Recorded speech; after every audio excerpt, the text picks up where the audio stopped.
A service of KIBMradio.com, the Internet's home for an all old-time radio.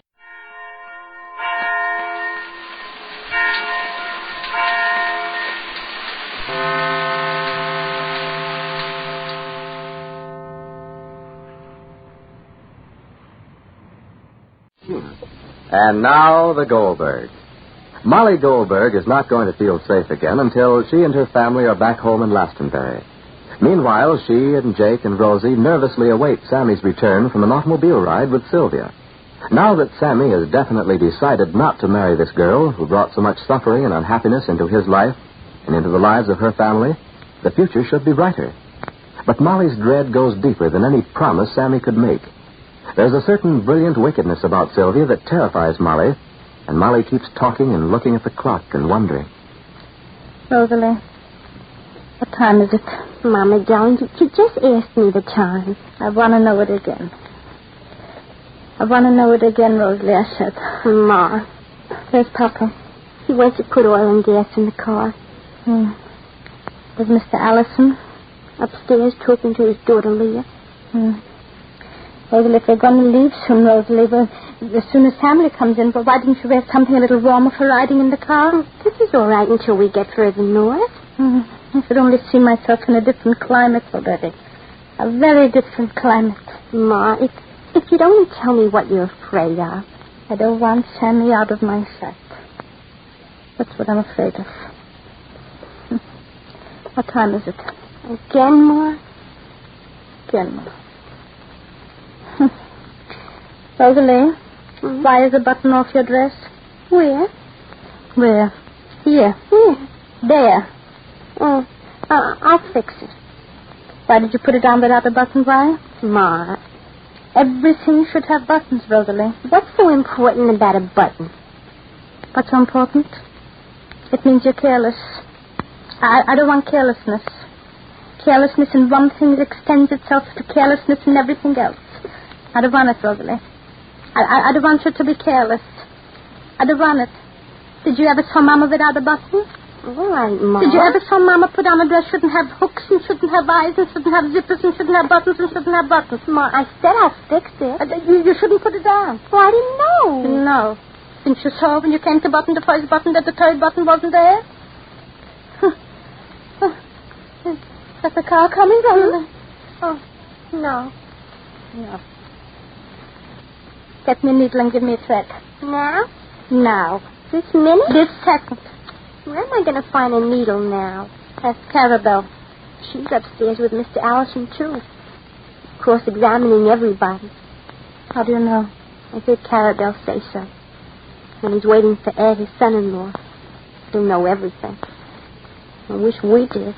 I know everything I have to know. I know too much. I know everything I have to know. Where's Sammy? That's all I have to know now. That's all I have to know. Where's Sammy? Everything else I know. Plenty I know. More than plenty. Go up, Rosie, and put on a different dress. I can't see you without the buttons. I will later, Ma. I'll change my dress later. Later. Everything gets later. Everything gets later. When I say now, everything gets later. Ma, please, where are you going? Put on a button and get a button. Oh, Ma. Don't want dresses, Papa.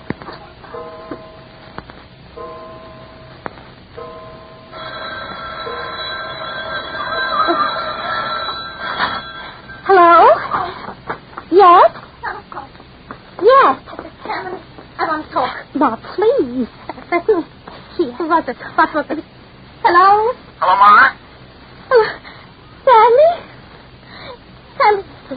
Sammy? Yes, Ma. Where are you? I'll be back soon. Oh, you'll be back soon? Yeah, that's why I called you, Ma. I don't want you to Sammy, worry. Sammy, listen, is everything well? Everything's fine, Ma. Yes? Yeah. I have nothing to worry about? No, Ma, nothing. Nothing. But keep it so, Sammy. Keep it so. Sammy, we're just waiting for you. Papa's gassing up, and he went to the garage, and they're fixing the carburetor. He said something was missing out. Yeah? And Sammy, we're ready to depart. All right, Ma, all right. All right, Now darling. let me talk to him, Mark. All right. Romy wants to talk to you. Okay, but hurry, This please. is Sammy, Rosalind. Oh, hello, Pedro. Sammy. Hello, Rosie. Sammy, we can't stand it anymore. Please, wherever you are, get back right away. All right. Goodbye. Goodbye, Sammy. Now do you see you had nothing to worry about? Mm-hmm. And you have a button off your own dress, Mark. Like that? Uh-huh. This? Here. Oh, my. Oh, my. Oh, I'm sorry. I'm sorry, Mama. You didn't mean to. I know, Mama. I didn't mean to. I got a button off, too. I got a button off, too. Eh? Shall I go upstairs and tell Mr. Allison his son-in-law is here? Come in, Ed. I think you're expected. I know I am. I'll go up. Don't bother. I was going up anyway. Don't tell Mr. Allison I'm here yet. I want to speak to your mother first. All right. Well, there's nothing you have to say to me, Ed. When I wanted to know, you didn't tell me. And now we're leaving. And thank you. I'd like to thank you before we go for trying to help me before. I mean, when you called before family came here to warn me. There wasn't anything I could do to keep family from coming here and learning from himself. Maybe you're in too much of a hurry to take him back. He wants to leave. It's the atmosphere. Everybody catching hold of what they can and running. After Sylvia did what she did. What a person does, Mrs. Goldberg, and what they are two different things. Perhaps you're wiser than I am, and you can tell now what Sylvia's going to be 10 years from now. I don't want to know. I'm just glad family's safe.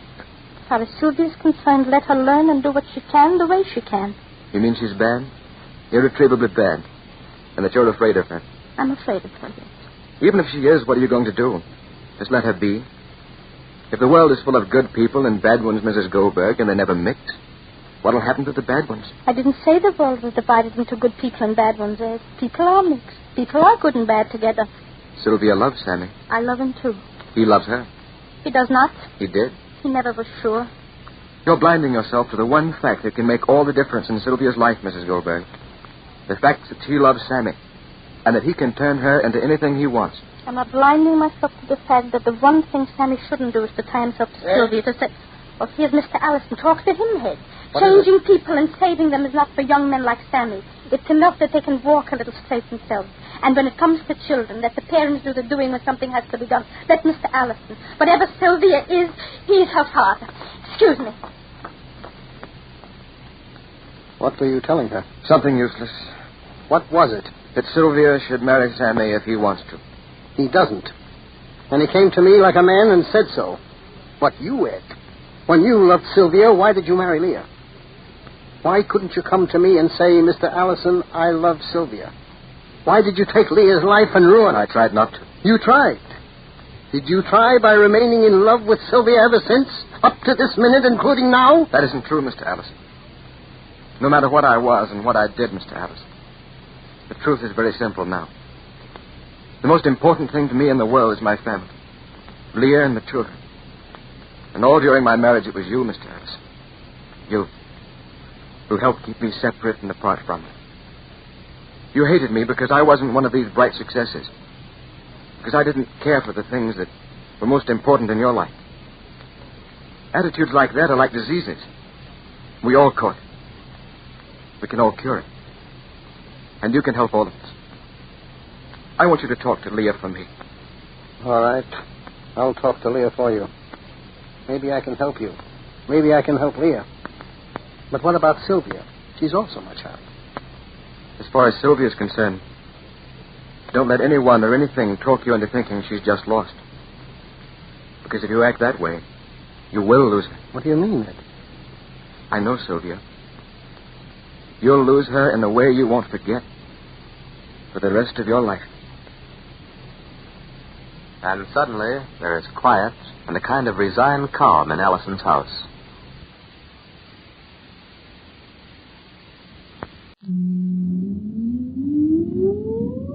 Come countdown for blast off. X minus 5, 4, 3, 2, X minus 1, fire.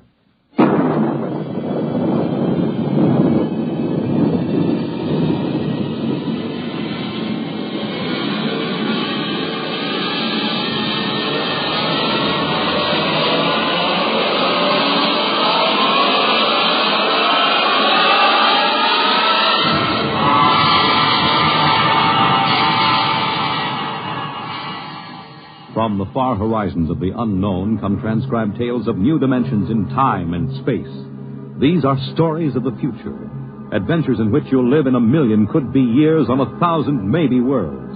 The National Broadcasting Company, in cooperation with Street and Smith, publishers of astounding science fiction, presents X minus 1.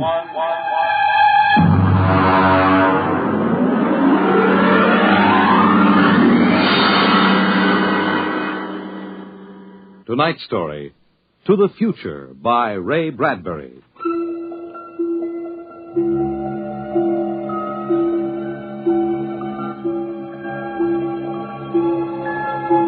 Time is an interesting phenomenon. A ticking clock, the running sands of an hourglass. All these have captured the imagination of men. But time is more. It exists now, and then, and in the future. Suppose we are in the year 1955.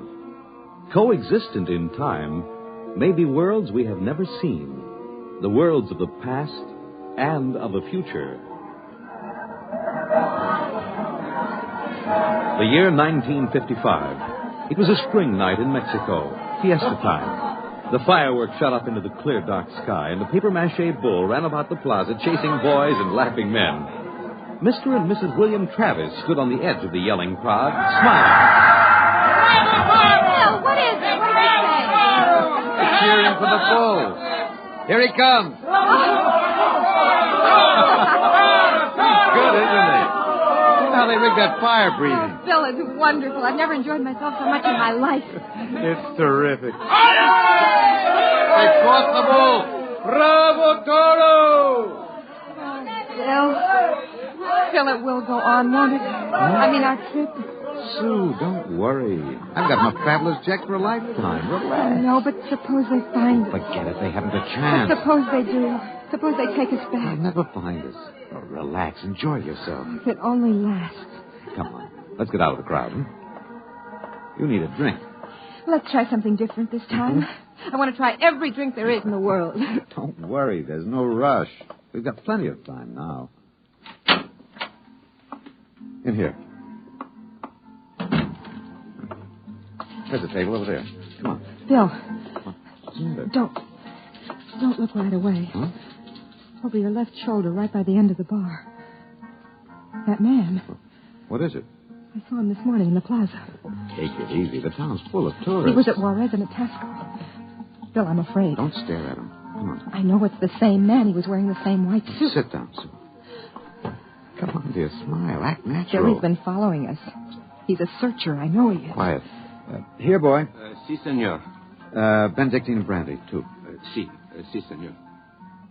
He's been watching us, Bill. Put yourself together, He Susan. can't take us back. Will you quit worrying? The chances are 1 in 1,000 that they found us. It's probably just a coincidence. I want to lie down. I think I'm going to be sick. Susan, hang on, will you? If he is looking for us, we can't run out. It'd attract He attention. must have slipped up when we checked out in New York. What's he doing now? Stopped our waiter. He's asking him something. May just want a drink.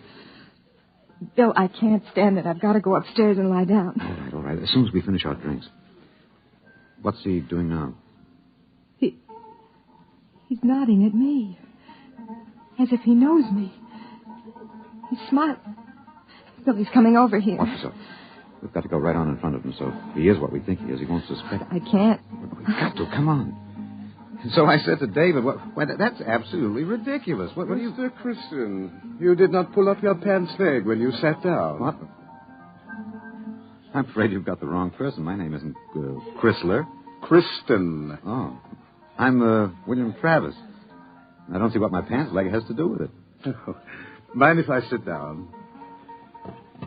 See, Everyone nowadays pulls up his pants leg when he sits down. Like this. See, it keeps the trousers from bagging at the knees. But, of course, if you're not used to this style of clothing... Now, see here, we don't know you. You don't? I'm sorry. I thought I knew you. This is our table, if you don't mind. You see, I'm looking for two friends of mine. A man and his wife. Very much like you. The man is an atomic scientist. The wife, a bacteriologist. Very important people. They work on government business. What are you talking about? And when I find my friends, I'm going to take them home with me. Look here, Mr. Sims. That will do for now. Well, look, I understand you thought you knew us, but you see, you're mistaken. If you'll excuse us, my wife and I were just going up to our room. We have to make an early start in the morning. Oh, going for a trip? Acapulco, perhaps? Oh, a lovely spot. Never mind where we're going. Yes, of course. You don't like crowds, tourists. Probably like to get off the beaten path. You know, I have a vacation folder here that might interest you. Please, Bill, let's go. It's put out by an outfit that calls itself Travel in Time, Incorporated. Travel in time? Yes. They've come up with a rather intriguing idea. Here. Travel in Time, Incorporated can costume you, put you in the crowd at any place and time in history. We guarantee to teach you any language you need to move freely in any year without risk of detection. This summer, why not escape from the worries of our modern world? Take your vacation in time. That's impossible, of course. But think what it would mean. A chance to escape all the tensions of an unpleasant life. War, insecurity, fear. Suppose you were a scientist working on a dangerous bomb project. Or you, Mrs. Travis. Suppose you were a bacteriologist working on disease cultures, and you had a chance to escape all that, to take a vacation 200 years in the past. It would be wonderful, wouldn't it, to escape to a more peaceful world? A trip back to 1955? 1955? But you said a vacation in the past. So I did. But you see, 1955 is the past. If you come from the year 2155. 2155? Yes. Terrible times. Most unpleasant. A war raging. An atomic, bacteriological war. Terrible times. With none of the little comforts we enjoy today. Like this fine Havana cigar. Well, I want to go upstairs. I want to lie down. If you were living then, think of how wonderful it would be to take a vacation in time. Back to now. Suppose a young couple like yourselves took a trip to 1955 and didn't want to come back.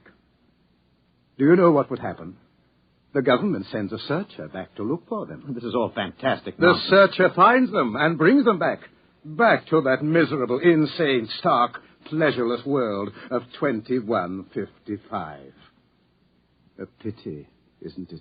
Look here, Sims. Well, do you think I shall find my two friends, Mr. Travis? Bill, please take me upstairs. I don't feel well. Oh, is the lady feeling a bit ill? How unfortunate. Here are the drinks, senor. Ah. Well, shall we drink a toast?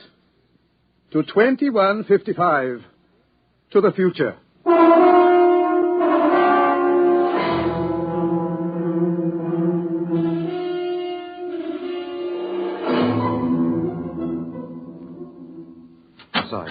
Inside, quick.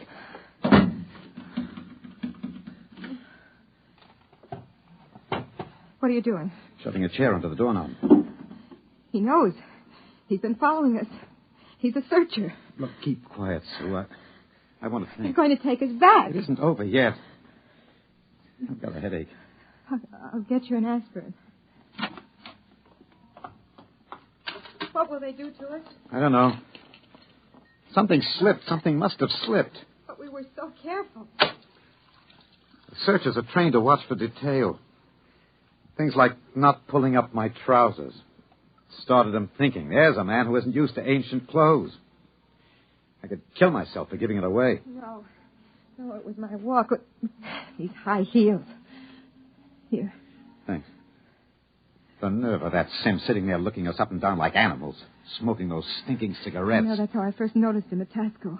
He had 4 bottles of liqueurs and a pile of chocolate. Yes, he still hasn't gotten over that first greedy hunger.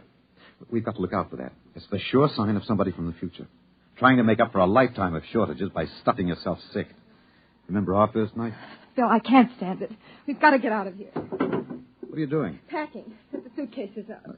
It's no use. What do you mean? We can get to Acapulco by morning. Don't you think he's watching? We could get away. No. You've got to sit tight. Maybe he isn't sure of us yet. Maybe we can still figure out some way to escape. Come on now. We'll need our strength. We'd better try to get some sleep.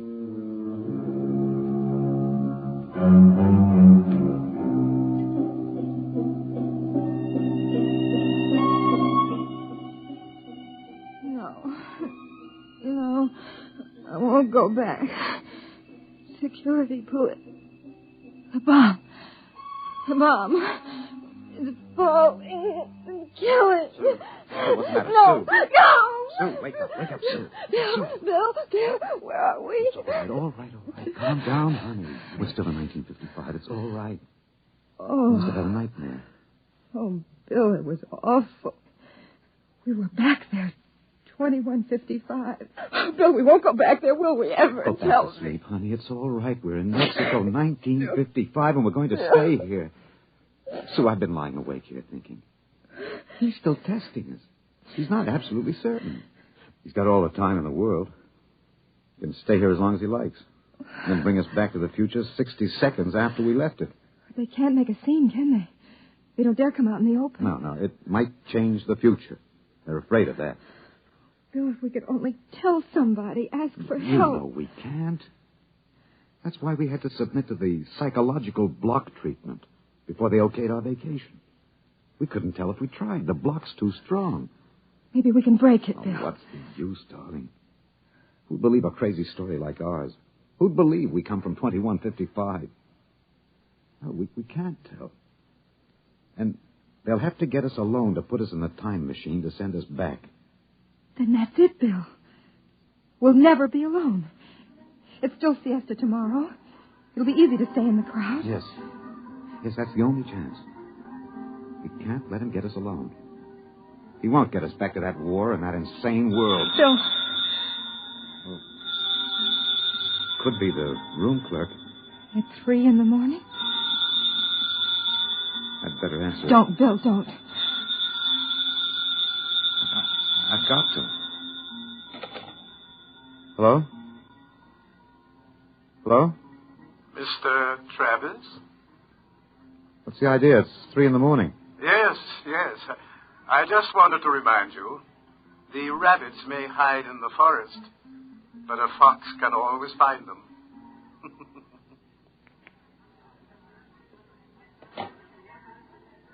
What was it, Bill? Bill. Never mind. Come on. Let's get some sleep. While we can.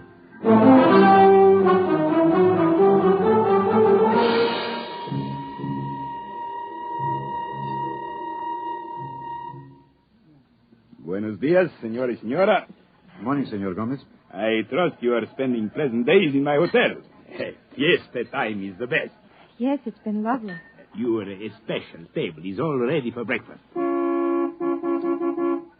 where in blazes the hotel? You, Buster, where's the hotel in this godforsaken sinkhole of a one-horse town? All the blighted deserts of the whole stinking country. I had all that racket? Oh, great excitement. Very great. What is it? They come with 4 trucks and innumerable automobiles. Huh? A motion picture company from Hollywood. Oh, what are they doing down here? They make the pictures of our fiesta for the background.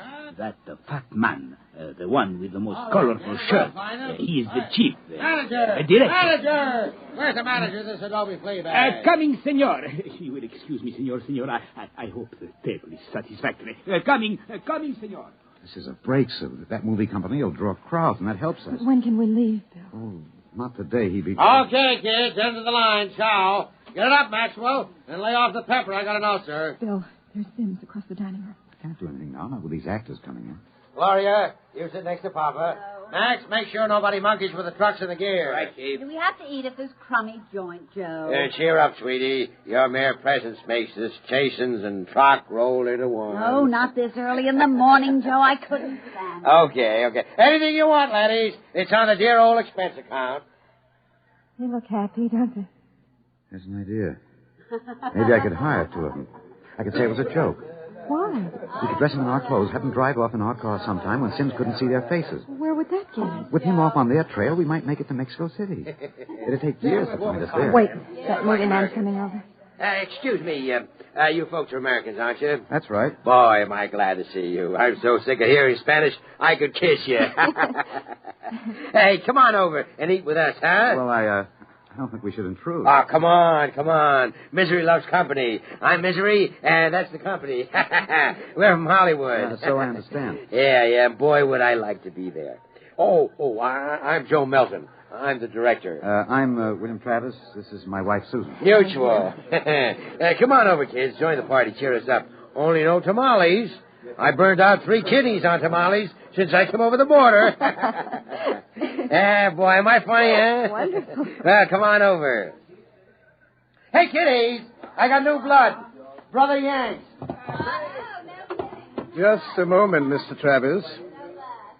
I thought you might be breakfasting with me. Alone. Sorry. I got him first, Mac. You want to join us? No, I've already ordered. Mr. Travis, I think you'd better talk with me. Say, now. Is this guy giving you trouble? It's all right. Then I say the word and I'll have Max pitch him out in his ear. No, it's all right. We'll be right over, Mr. Melton. Bill. We'll talk to Mr. Sims. Mr. Melton, you sort of keep an eye on us, huh? After all, you found us first. Yeah, sure. Well, come on over soon, kids. Sit down, Mr. Travis. I hope you slept well. Did you? Well, I'm not used to spring mattresses, but there are compensations. I stayed up half the night trying new cigarettes and foods. A whole new spectrum of sensation, these ancient vices. We miss something in our world, don't we? And when we get back here, we try to cram it all in a few short days. We don't know what you're talking about. Still acting, eh? But it's no use. You can't stay in crowds all the time. I'll get you alone soon enough. I'm immensely patient. However, let's come to the point. You know we can't let you get away with this escape. Other people in the year 2155 might get the same idea and do the same thing. And we need people. To fight your wars? Bill. It's all right, Susan. We can talk on his terms now. He's got us. We can't escape. Oh, at last. Really, you've been incredibly romantic, running away from your responsibilities. Running away from horror. Oh, nonsense. Only a war. Only? With half the world dead and the other half dying? Yes, but we can't have you escaping here while we drop off a cliff. Dying people love to know that others died with them. Hey, kids, break it up. We're waiting on you. The longer you keep me waiting, the harder it will go on you. What do you mean? We need you on that bomb project. Return now, and no torture. Torture? Yes. You see, later we'll force you to work, and after you finish the bomb, we'll try a number of complicated new devices on you. Yeah. As you say, you can't escape. We have all the time in the world. Here. Sims, I'll make a deal with you. I'll come back now. If my wife stays here, alive, safe, away from that war. No, Bill, Keep no. quiet, Sue. Well, Sims, you need me for that bomb. You can duplicate her work. It exceeds my authority, but, all right. Meet me in the plaza in 10 minutes. All right. I'll pick you up in the car. Good. We'll drive out into the country to some deserted spot, and I'll have the time travel machine pick us up. Bill, I won't let you. Don't argue, dear. It's settled. Sims, there's one thing. Yes? Last night, instead of calling, you could have broken into our room and got us. Why didn't you? Shall we say that I was enjoying myself? Take this new fine cigar, for example. Wonderful. Wonderful. Do you know that I have 12 boxes up in my room? And liqueurs, crème de menthe, Benedictine, crème de coca, and so many others. And the wine. Oh, I've got the closet full of them. And I shall so hate to leave it all. Well, I'll meet you in the plaza in 10 minutes. Your wife may stay here as long as she wishes. All right, Sims, it's a deal. Don't try anything now, Travis. I know when I'm beat. We just want a few minutes to say goodbye. I shall be seeing you then.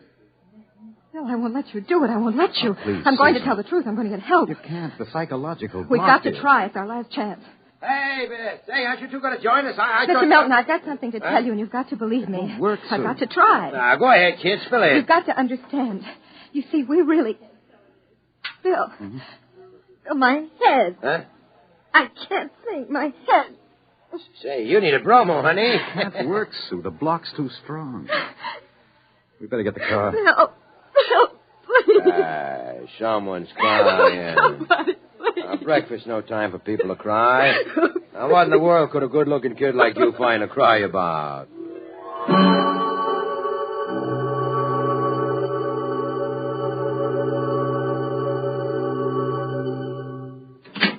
Bill, I won't let you do it. Don't make it hard, Susan. Let me go back with you. We'll get through some way. You think I'd let you go back to that war? Sue, please stop. We haven't got much It was so wonderful here, Bill. Bill, please. There he is, smoking those Turkish cigarettes, waiting for us. There must be some way we can both stay here. Maybe there is. Bill, what are you going to do? Hang on, Sue, and duck when I tell No, you. Bill, you're heading right for him. He's not going to get either of us now. Down, Sue, down.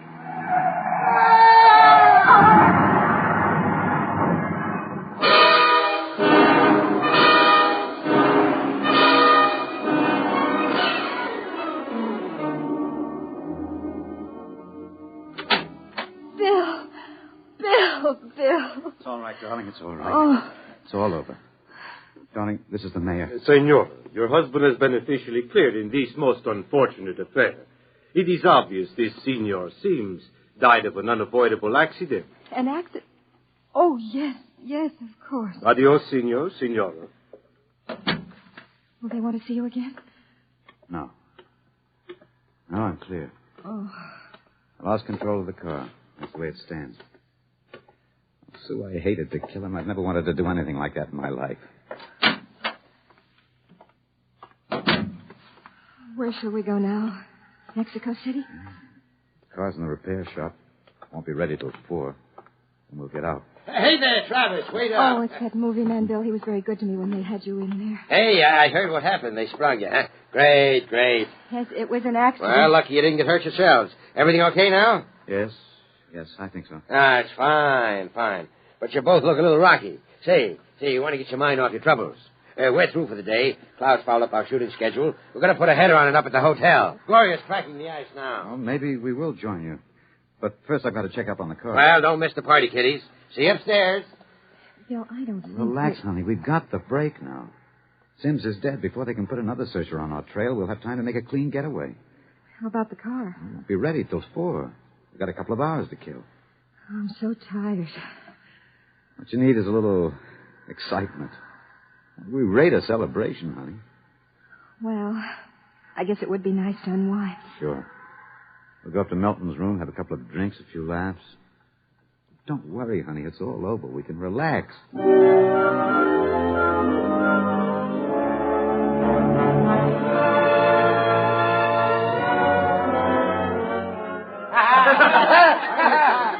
Well, kiddies. Well, we thought we'd join you, Mr. Milton. Great. Call me Joe. Gloria, yank another cord for your company. Way ahead of you. Here you are, kid. You kids ready to drink? Yeah, that was a pretty messy business, but it's all over now, huh? Yes, it's all over. Time to unlax. Grab a glass, honey. Thank you. Hey, quiet, everybody. Quiet. How about a toast to our guests? Well, Okay. All right. To a very beautiful lady. Lovely enough for the movies. Thank you. Oh, I'm not kidding. That's why I came over to you in the first place. I might even give you a test. Oh, I mean it, honey. You're pretty nice. I could make you a movie star. And take me to Hollywood? At least it'd get us out of Mexico. You're not serious. Well, sure I am. Gloria, how about a refill? yeah, coming up. That sounds wonderful, doesn't it, Bill? Los Angeles is a pretty crowded city, isn't Crowded? Hey, wait till you see the sunset buzz. Well, you don't really think I could be an actress, do you? Hmm. You don't have to cheer me up anymore. I'm feeling wonderful No, now. I'm serious. it? Really? Well, what kind of a film do you think my wife would be good for? Well, I want to do a suspense story. Sort of a war story, you know. Gloria, pour Mr. Travis another glass. A story about a man and a wife. You live in a little house. I'm just ad-libbing this, you understand? Sure. Go on. There's a war on, see? A terrible war, you see. And they live in the year, 2155. Bill. Now, here's the gimmick. They escape into the past, and they kill a man who follows them to bring them back. Gloria Honeypot, get Mr. Travis another glass. He dropped his. Well, sir, this couple takes refuge with a group of movie people. Safety in numbers, they figure. Bill. But the story goes on. This couple is terribly important for a new bomb. Let's call it the leprosy bomb. So the searchers figure out a way that they can get them alone in a hotel room. Shove a chair into the door now, Max. Yes, sir. You see, the searchers may work alone, or in groups of 8, so that if one of them's killed, the rest carry on. Don't you think that'd make a wonderful picture, huh, Susan? Don't you, Bill? You're not going to get us, Milton. Stand still. Look out! Put that gun down, Travis. Mr. Travis. Mr. Travis. Who is it? The manager. Your car is all ready. Shall I... Grab him! Let go of me. Let's go. Let's not make things worse, Mr. Travis. What were those shots? Let me in. The manager, he heard the shots. Let's get going. Let go of me. Let me in there. Let me in. He'll break down the door in a minute. Max, get ready to travel. Get a chair. Take a good look, Mr. Travis. Take a good look at 1955. You won't be seeing it anymore. No! Throw the... No! All right. Break it down. Who shot that? Where are they? I was at the door. I heard them inside. They're gone. The windows. No, the iron bars are undisturbed. What happened to them? They just disappeared, all of them. Senor, I think you had better send for the priest and the holy water. Later. They just disappeared. Look in the closet. Bottles. Hundreds of bottles. And boxes of 20 peso pure Havana Viva cigars. These crazy Americanos. Why would anyone leave all this behind? Juan, never question providence. Bien. There is enough here to last us both for a month. I think we can look forward to a most happy future.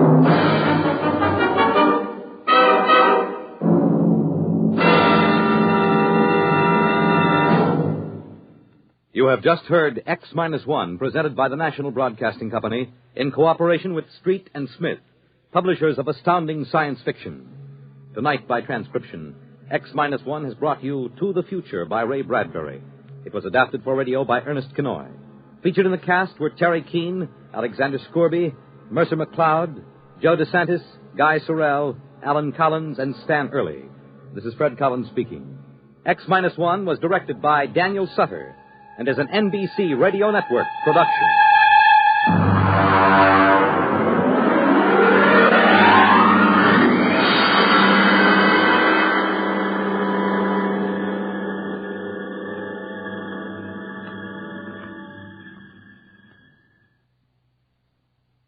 Next week on X-1, Ray Bradbury's story, Marionettes Incorporated.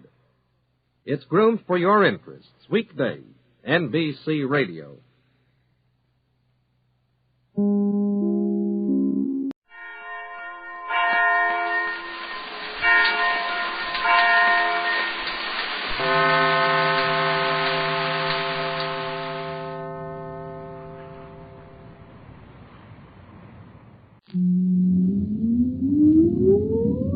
Countdown for blast off. X-5, 4, 3, 2, X-1, fire.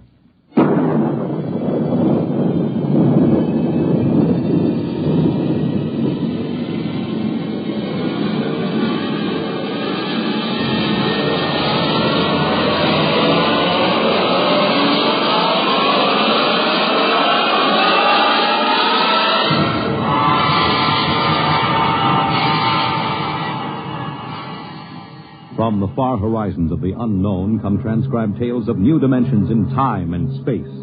These are stories of the future, Adventures in which you'll live in a million could-be years on 1,000 maybe worlds. The National Broadcasting Company, in cooperation with Street and Smith, publishers of astounding science fiction, presents X minus 1.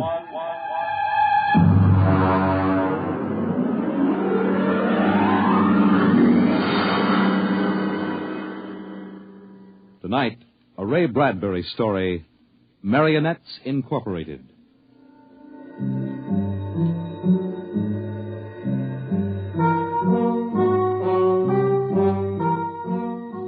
By the year 1990, we should see many amazing technological advances. And yet, in many ways, life will be very much the same. A husband will stop off at a bar on his way home and perhaps unburden himself a little to a friendly bartender. Well, that's good. Almost feel as if I could go home and face Nettie now. Wife trouble, Mr. Smith? Wife trouble, Sam. If only she'd relax a little bit. Look, you see this bruise on my lip? She kisses me. For an hour every night when I come home. Can you do anything for it? Well, I try, Sam. You can't figure them out. Well, I guess I'll go home and feed myself to the lioness. I tell you, Sam, when Nettie gets finished demonstrating how much she's missed me, I feel like a man who's been stuffed into an electronic washing machine with the dial set at rinse dry. How much do I owe you? Well, if it isn't Henry Smith. Huh? Brayling! Well, as I live and breathe. Walter Bray. What are you doing here? Having the night out. Say, does Gloria know about this? Things have changed, Henry. I thought she kept you chained to the bedpost most of the time. Not anymore, Henry, not anymore. Say, you aren't divorced, are you? Oh, no. Gloria's home. What did you do, put sleeping powder in her coffee? Oh, goodness, no. That would be highly unethical. Well, now, look, I can't believe you just walked out on her. 10 years of marriage, Henry, and I never had a night to myself. But it will be different from now on. By the way, what time is it? 10 o'clock. Well, I guess I'd better be going. Scared? Don't want to crowd my luck. Oh. Although, really, there's nothing to worry about. Well, I'd sure like to know how you do it, Walter. Would you really? Yes, I would. All right, Henry. Since you've always been a friend of mine, I'll let you in on it. Come on, my car's outside. I'll drive you home and let you see how it's done. Well, now, that's nice of you, Walter. Oh, no, not at all. We fellas have to stick together.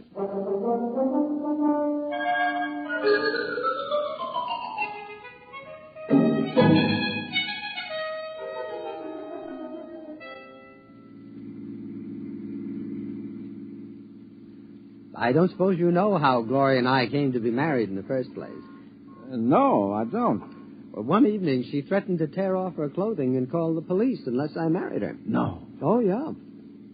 Well, that's a bit extreme, isn't it? Gloria's a nervous girl. Oh. I bet you've had a pretty wretched time of it, huh? Yeah. Didn't take long for me to become the laughing stock of the neighborhood. Henpecked Brayling, they used to call me. I know that. But things are changing now. See this? What's this? A single ticket to Rio on the morning rocket. I have hotel reservations there for a month. A whole month, Henry, to have a fling. Well, won't Gloria make trouble over there? Well, that's the amazing part of it, Henry. She won't even know that I'm gone. Huh? And I'll be back in a month and no one the wiser. You don't believe it, do you? Well, frankly, no.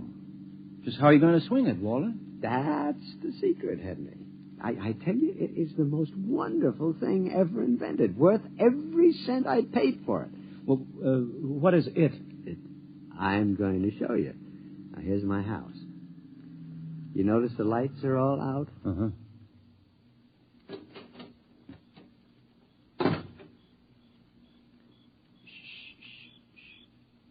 Now, we'll wait here on the front porch. Say, Walter, you haven't gone off your rocker, have you? Shh. Let me see. I meow twice. That's it. Meow. Meow.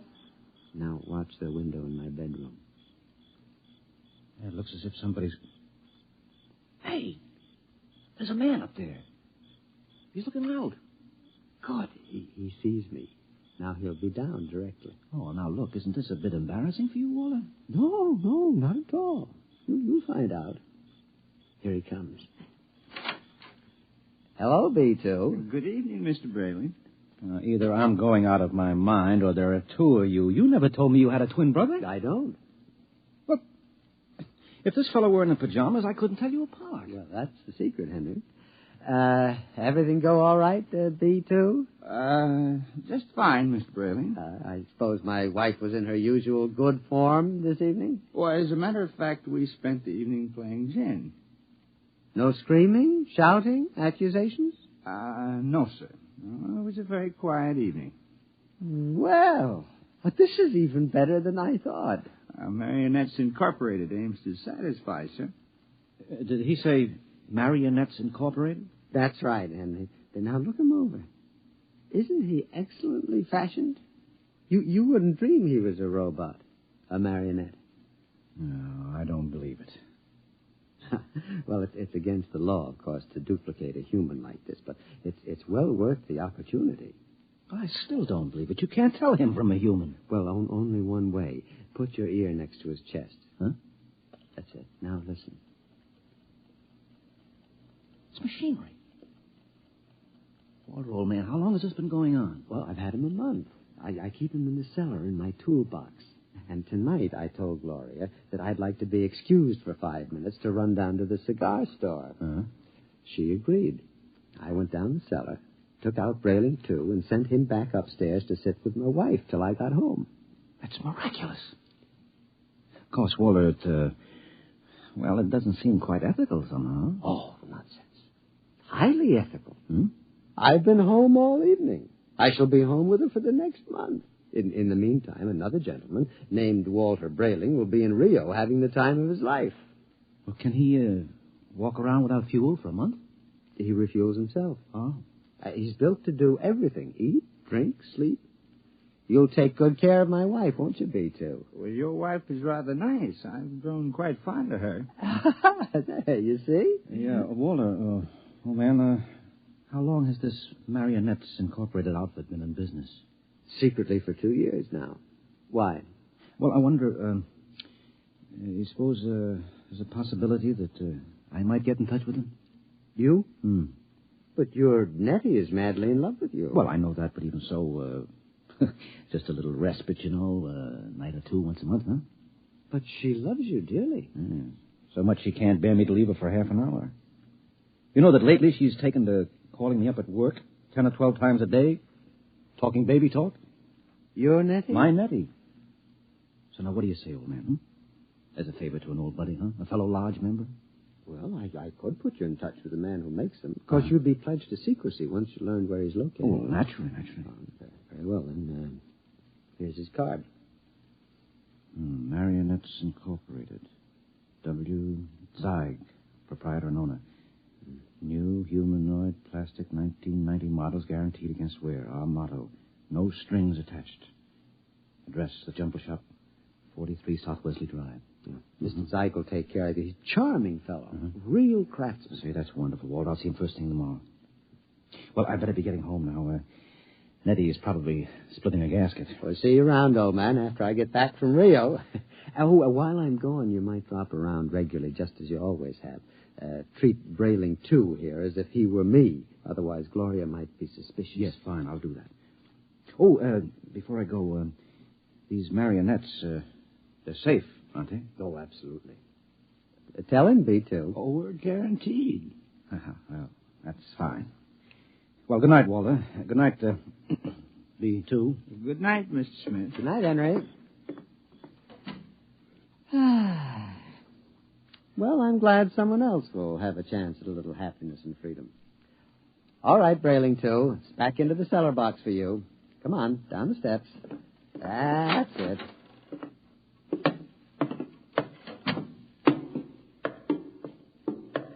It's very damp down here, Mr. Brayling.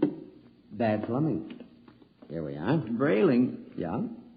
Before you put me back into the toolbox, could we have a word? Certainly, old man. Now, this toolbox. Yes, what about it? Well, I don't like it, Mr. Brayling. Why not? Well, it's cramped. Oh. Well, I'll try to fix up something more comfortable when I get back from Rio. All right, now, before Gloria gets worried. Back into the... Marionettes are made to move, not keep still. Now, how would you like to lie in a stuffy old box most of the time? Well, I didn't realize you fellas were that sensitive. Well, you wouldn't like it at all. I keep running. There's no way to shut me off. I have my feelings, you know. Well, a day after tomorrow, I'll be off to Rio, and you won't have to stay in the box for a whole month. You can move upstairs. But when you come back from Rio, I'll go back into the box.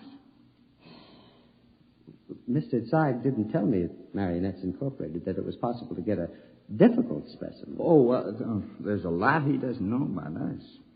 Look here, B2. This has gone far enough. I'll never get to Rio. Come on now, into the box. And another thing. Well? Your wife. Yes, what about me? I've grown quite fond of her. I'm glad that you enjoy your employment. You'll have the whole month. I'm afraid you don't quite understand, Braylon. I've fallen in love with her. Yes, well, all right. You what? Well, you see, you just don't appreciate it. Maybe if you hadn't acted so meek and apologetic about everything, well, she'd have a little more respect for you as a man. You aren't supposed to behave like this, you know. I think I could be very happy if I were married to Gloria. Aren't you forgetting that you are nothing but a big, overgrown puppet? Now, careful, Brayling. I'm sensitive. I'm sorry. Look, you wouldn't mind waiting here a moment, would you? I have to go upstairs and make a phone call. To whom? Nobody important. I have to call Henry Smith about something. You're lying. Now, you're going to call Marionettes Incorporated and tell Mr. Zeig to come and get me. No, really, I'm not. I was... B2, stay away. Now, stand where you are, Brayling. B2, take your hand off my arm. No, Brayling.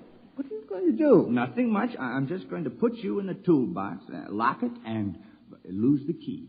Then I'll buy another ticket to Rio, and Gloria and I can have a wonderful vacation.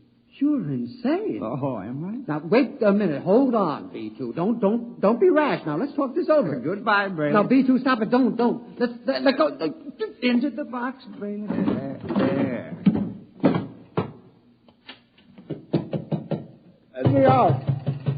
Let me out. Walter! Yes, Gloria? What in the world are you doing down there at this time of night? Well, nothing, lover. The pipes were knocking, and I'm just making sure the boiler hasn't exploded. Now, you go to bed, and I'll be up soon. Hurry, won't you? We had such a nice evening. I'm lonesome for you. You won't ever be lonesome again, darling. Never again.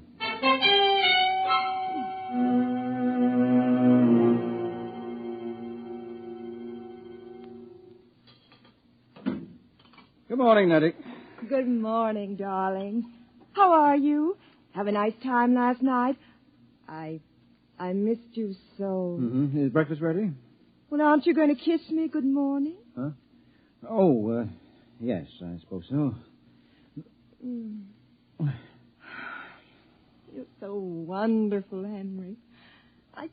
I guess I'm the luckiest person in the world. Mm-hmm. Now, here's your coffee. How would you like your eggs? Oh, any way at all. But I want to please you. Look, skip the eggs this morning. But you have to eat to keep well, darling. I'm very healthy. I have an early business appointment this morning. Oh? Yes, it's a friend of Walter Brayling's.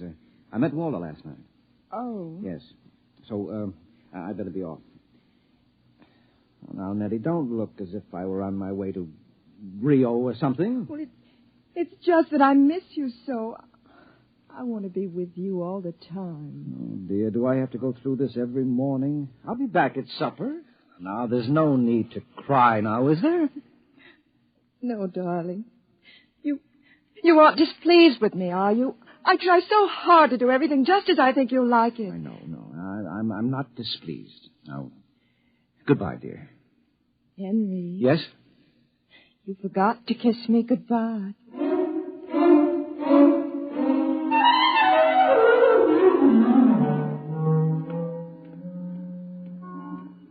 No strings attached, no strings attached. A very nice puppet with no strings attached. Let's see now. Jumble Shop.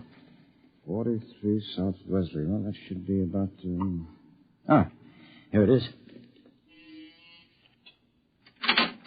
Yes? Mr. Zeig? Yes? Walter Brayling recommended me. Enter. Thank you. Your name? Henry Smith, 55 Evergreen Place. And what can we do for you, Mr. Smith? Well, Mr. Brayling showed me his marionette last night. I was intrigued with the idea. Not that my wife is anything like that female meat grinder he's married to, you understand, but, well, I'm a man who enjoys an occasional evening with the boys, you know, without complications. Naturally. Yes, so I thought... that I could duplicate you? Exactly. Oh, I think it might be arranged. Uh-huh. Oh, yes, how much? $9,000. I have an inferior model at $7,500. No. If I go through with this, nothing is too good for Nettie. Nettie's my wife. We've been putting money aside to buy a summer home in Westport, but... sometimes we must choose. Yes. Well, perhaps I could just slip out $9,000. It's a joint account. How soon could I have it? Oh, I could construct a mannequin in about 2 months' time. Good. Shall I consider the order placed? At once. Of course, you will have to report here for a body mold, color index of your hair, lips, skin, etc. And I'll have to do a complete electro-emotional calibration. Uh-huh. Now, you guarantee that these models are foolproof? As foolproof as I can make them, Mr. Smith. I've had years of training. And there's no chance of detection? None whatever. I've never had a complaint. Very well, Mr. Zeig. I'll get the money from the bank and send it to you. I'm sure you won't be sorry, Mr. Smith. You will be just as satisfied as Walter Brayling.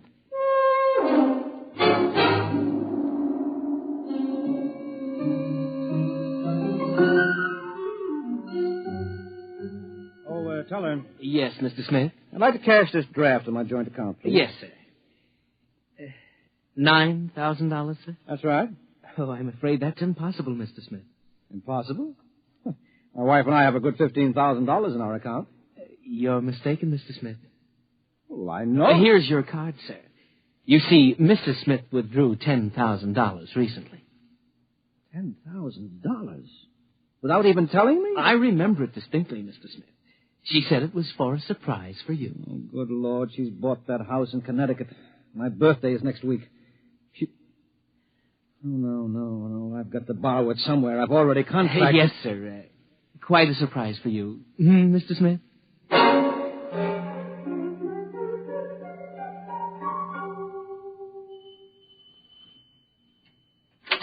Yes? Oh, hello, Henry. Hello, Gloria. Is Walter home? I'd like to speak to him. He should be back soon. Will you wait? Yes, I'd better. Oh, say, Henry, as long as you're here, maybe you can help me with something. What? I went downstairs to get an old suitcase a little while ago, and I heard the strangest noises near that old tool chest of Walter's. He mentioned that the boiler was acting up, and, well, I'm afraid to go down there again. I wonder if you'd take a look. What kind of noises? Like a thumping sound. Mm-hmm. Well, maybe I'd better go down, Gloria. You stay up here. Should I call a plumber, do you think? No. I'll take care of it. Well, it's right down those stairs. All right, I'll have a look.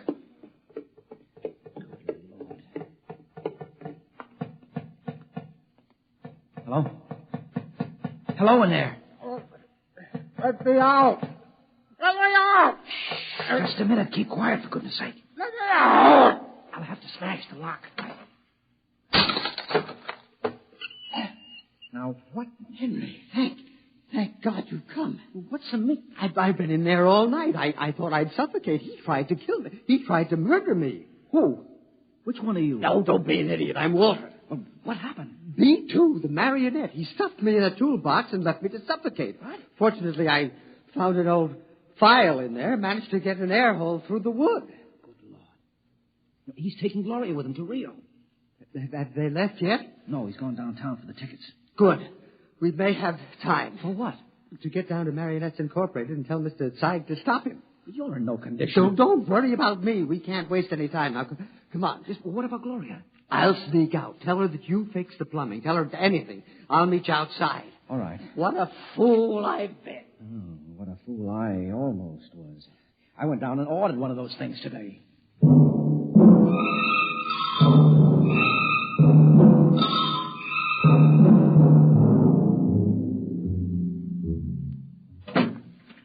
Gloria, love. Yes, darling. Did you get the tickets to Rio? Right here in my wallet. A honeymoon for two under the Pampas moon. Oh, Walter, it's so nice to have you like this. Oh, you like the change? I don't know what did it, but whatever it is, I'm in favor of it. I hope it's permanent. Well, I intend to see that it is. By the way, darling, do you happen to remember where that old pistol of mine is? Pistol? Yeah, I just thought, since we're going to be traveling in strange countries, well, it wouldn't hurt to bring it along. Well, I think it's here in the sideboard. There. You know how frightened I am of these things. Well, I'll be very careful of it. Now, in fact, I think I'll go down to the basement and practice. Not really shooting it, of course, just to make sure it's in good working order. Well, now, do be careful, darling. Oh, I will.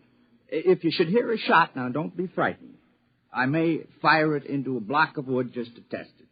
Perhaps I'll fire it into that old tool chest of mine. That should absorb it. Oh, speaking of that tool chest...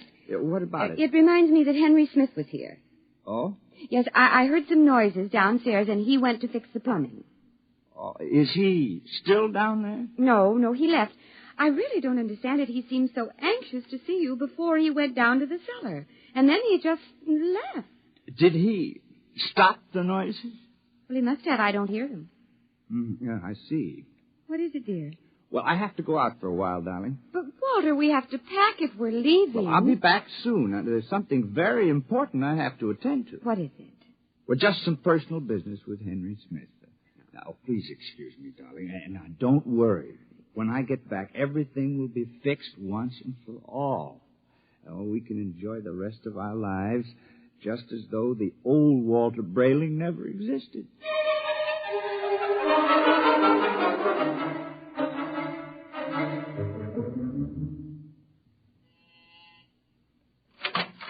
Oh, Mr. Brayling and Mr. Smith. Come in, gentlemen, come in. What brings you? Mr. Zeig, you told me your marionettes were foolproof. They are. My personal guarantee goes with We know all about your personal guarantee. Except that Mr. Brayling's dummy knocked him out, stuffed him in a toolbox to suffocate, and is making plans to run away with his wife. Oh, dear. Yes, well, Mr. Zeig.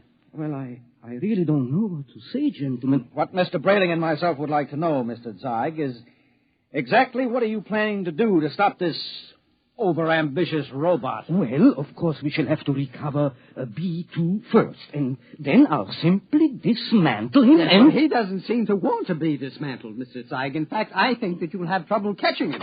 Maybe I can save you the trouble, gentlemen. Yeah, B2. Look out, he's got a gun. I thought I'd find you here when I discovered the tool chest empty. Now, you look, B2. Whatever you're planning, you won't get away with it. Oh, I think I will. Mr. Zeig, can't you do something? I'm afraid I can't think of anything. I'll save you the trouble because I'm going to kill the three of you. No, you won't get away with it. No, you forget that Gloria and I will be on the plane to Rio in a few hours. All right, Mr. Zeig, you first. Now, see here. This isn't fair. I created you. You can't. You grab him. I've got him. Quick, that hammer. Look out! Oh, well, that's the end of Brayling, too. But he got Zeig, though. Yeah. Right through the... Holy jumping catfish, and look at him. Look at Zeig.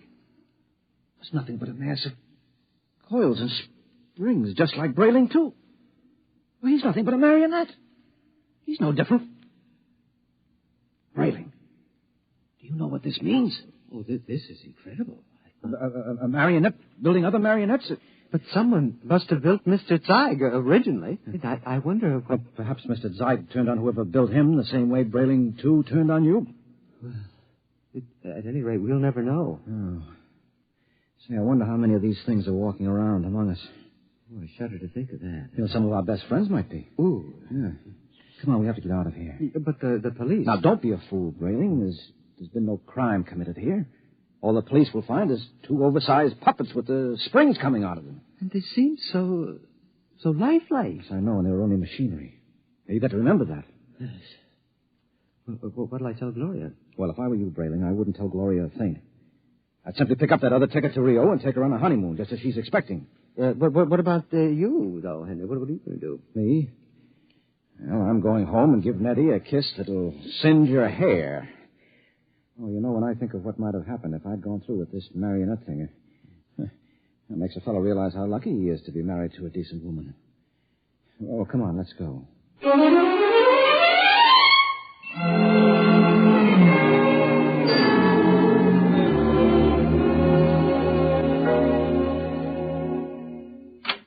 Nettie? Nettie? Where are you, sweetheart? In here, darling. Oh, I've missed you today. Come here. Oh, Henry. Oh, you look tired, darling. Can I do something for you? Just tell me I'm yours to command. Oh, man's a fool to jeopardize a nice home and a loving wife like you. Oh, you do love me, don't you, Nettie? Oh, you know I do. Here, let me get your slippers on. No.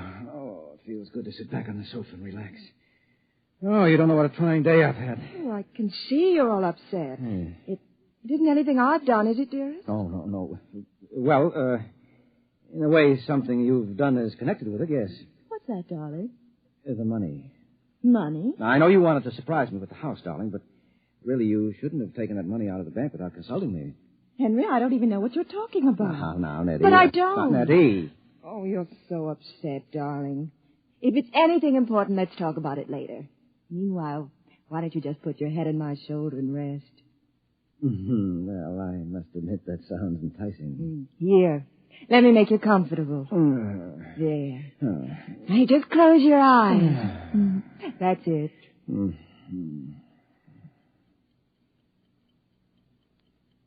Nettie. Yes, darling? You hear something? No, darling. You sure? Like what? Like the ticking of a clock? No. Strange. I don't hear it now, but when I had my ear against your chest... Oh, no. Oh, no, she couldn't have done that to me. Not Nettie. What are you talking about? I'm talking about... No, I won't believe it. You're my Nettie, aren't you? You're real live flesh and blood. But I hear it. It's coming from you. It's coming from you.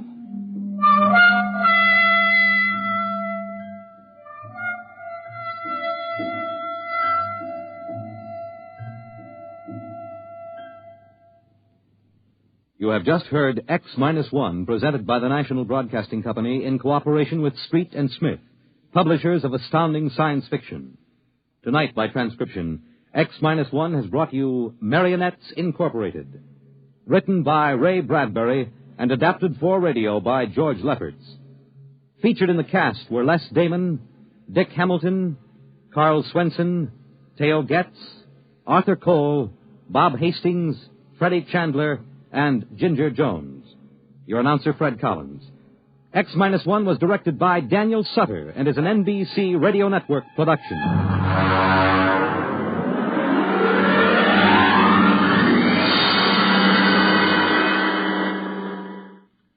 Pro Football Championship, Los Angeles Rams versus Cleveland Browns, Monday, NBC Radio.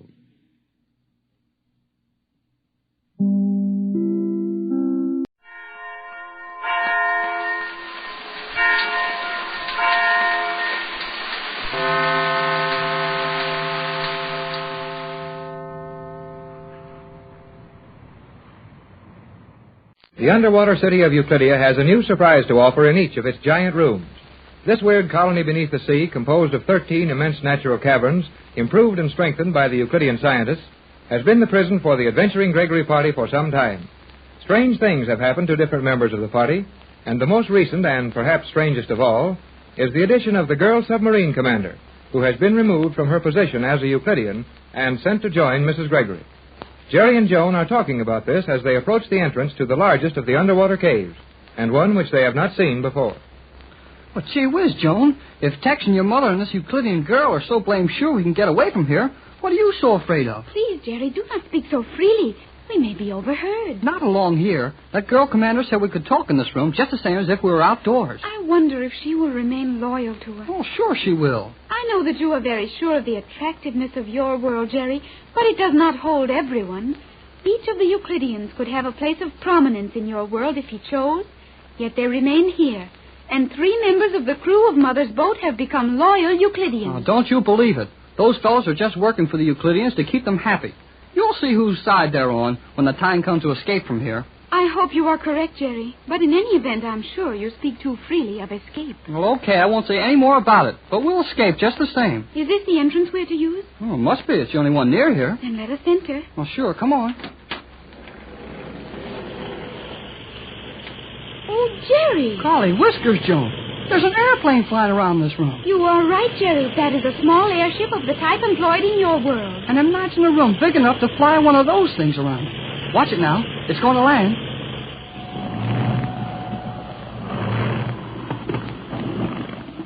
Jerry, there is no one in that plane. There ain't what? Not ain't. No, isn't either. You're right. That cockpit is empty. But that little plane was doing a good job of flying around the cave. It must be radio controlled. If it is, they sure know their business. That landing was the smoothest thing I ever saw. How large would you estimate this chamber to be? Well, I'm not used to rooms this size, and things fool you around this crazy place. But I'll bet it's at least 2 miles across and pretty near a mile high. That would be my estimate, too. Oh, wonder they can fly airships in here. But why are they doing it? I should say that was obvious. They are testing the plane in some manner. Well, sure they are. But why test a thing like that? Well, they've got rocket planes here that will go 1,000 miles an hour. Why would they be playing around with a little old ship like that? That I do not know. Well, I'll bet I'll find out pretty soon. G47 said we could ask as many questions as we wanted to. And here's where I asked some. Of whom are you going to ask them? Yeah, and it might be a good idea to find somebody to talk to. This is the emptiest, lonesomest room I've seen since we came here. There must be someone who was observing and controlling the flight of that small plane. Quiet, Joan. Listen.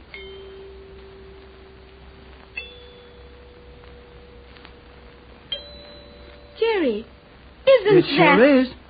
Why, that must be the old guy who experiments with notes of music. What's his name? Octavo. Yeah, that's the fella. He's trying to figure out a note that will bust up something right now, I'll bet. I believe the sound came from behind that steel screen over there. Well, let's try it over and see. Yes.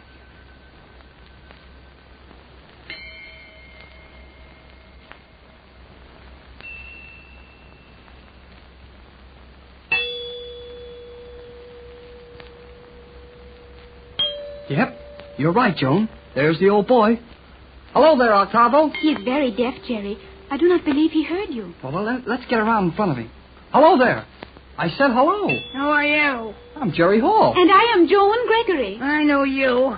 You were once Cleostra, the living symbol of the perfect Euclidean calendar.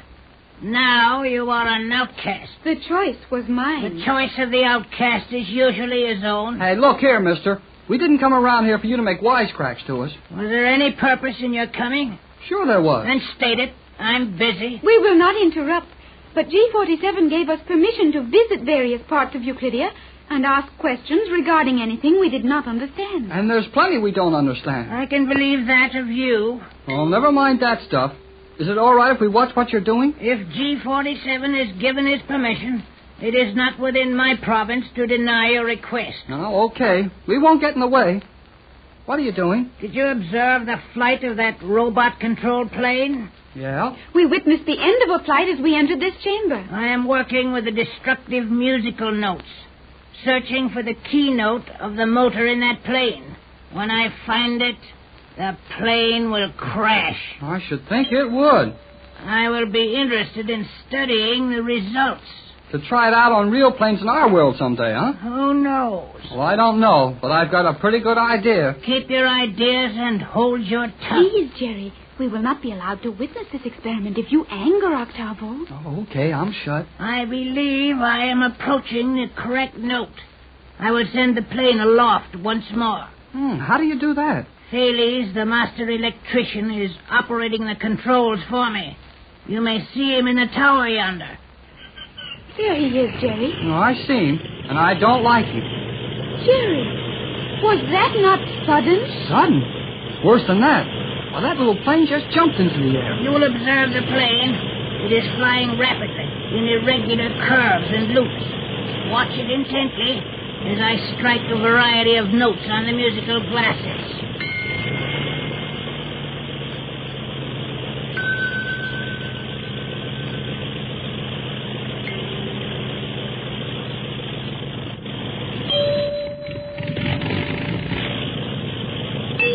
Hey, Octavo, when you hit that other note, I thought the motor of the plane started acting up. There was a change in the sound of the plane. I observed that.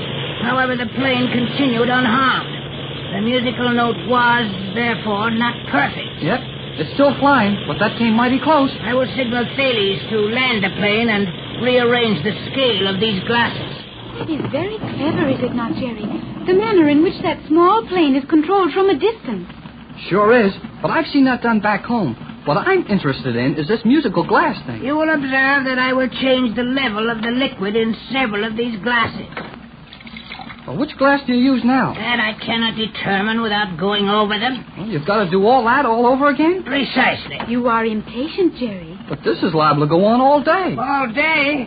Young man, I have spent a lifetime at this work, and I've isolated only a few of the destructive notes.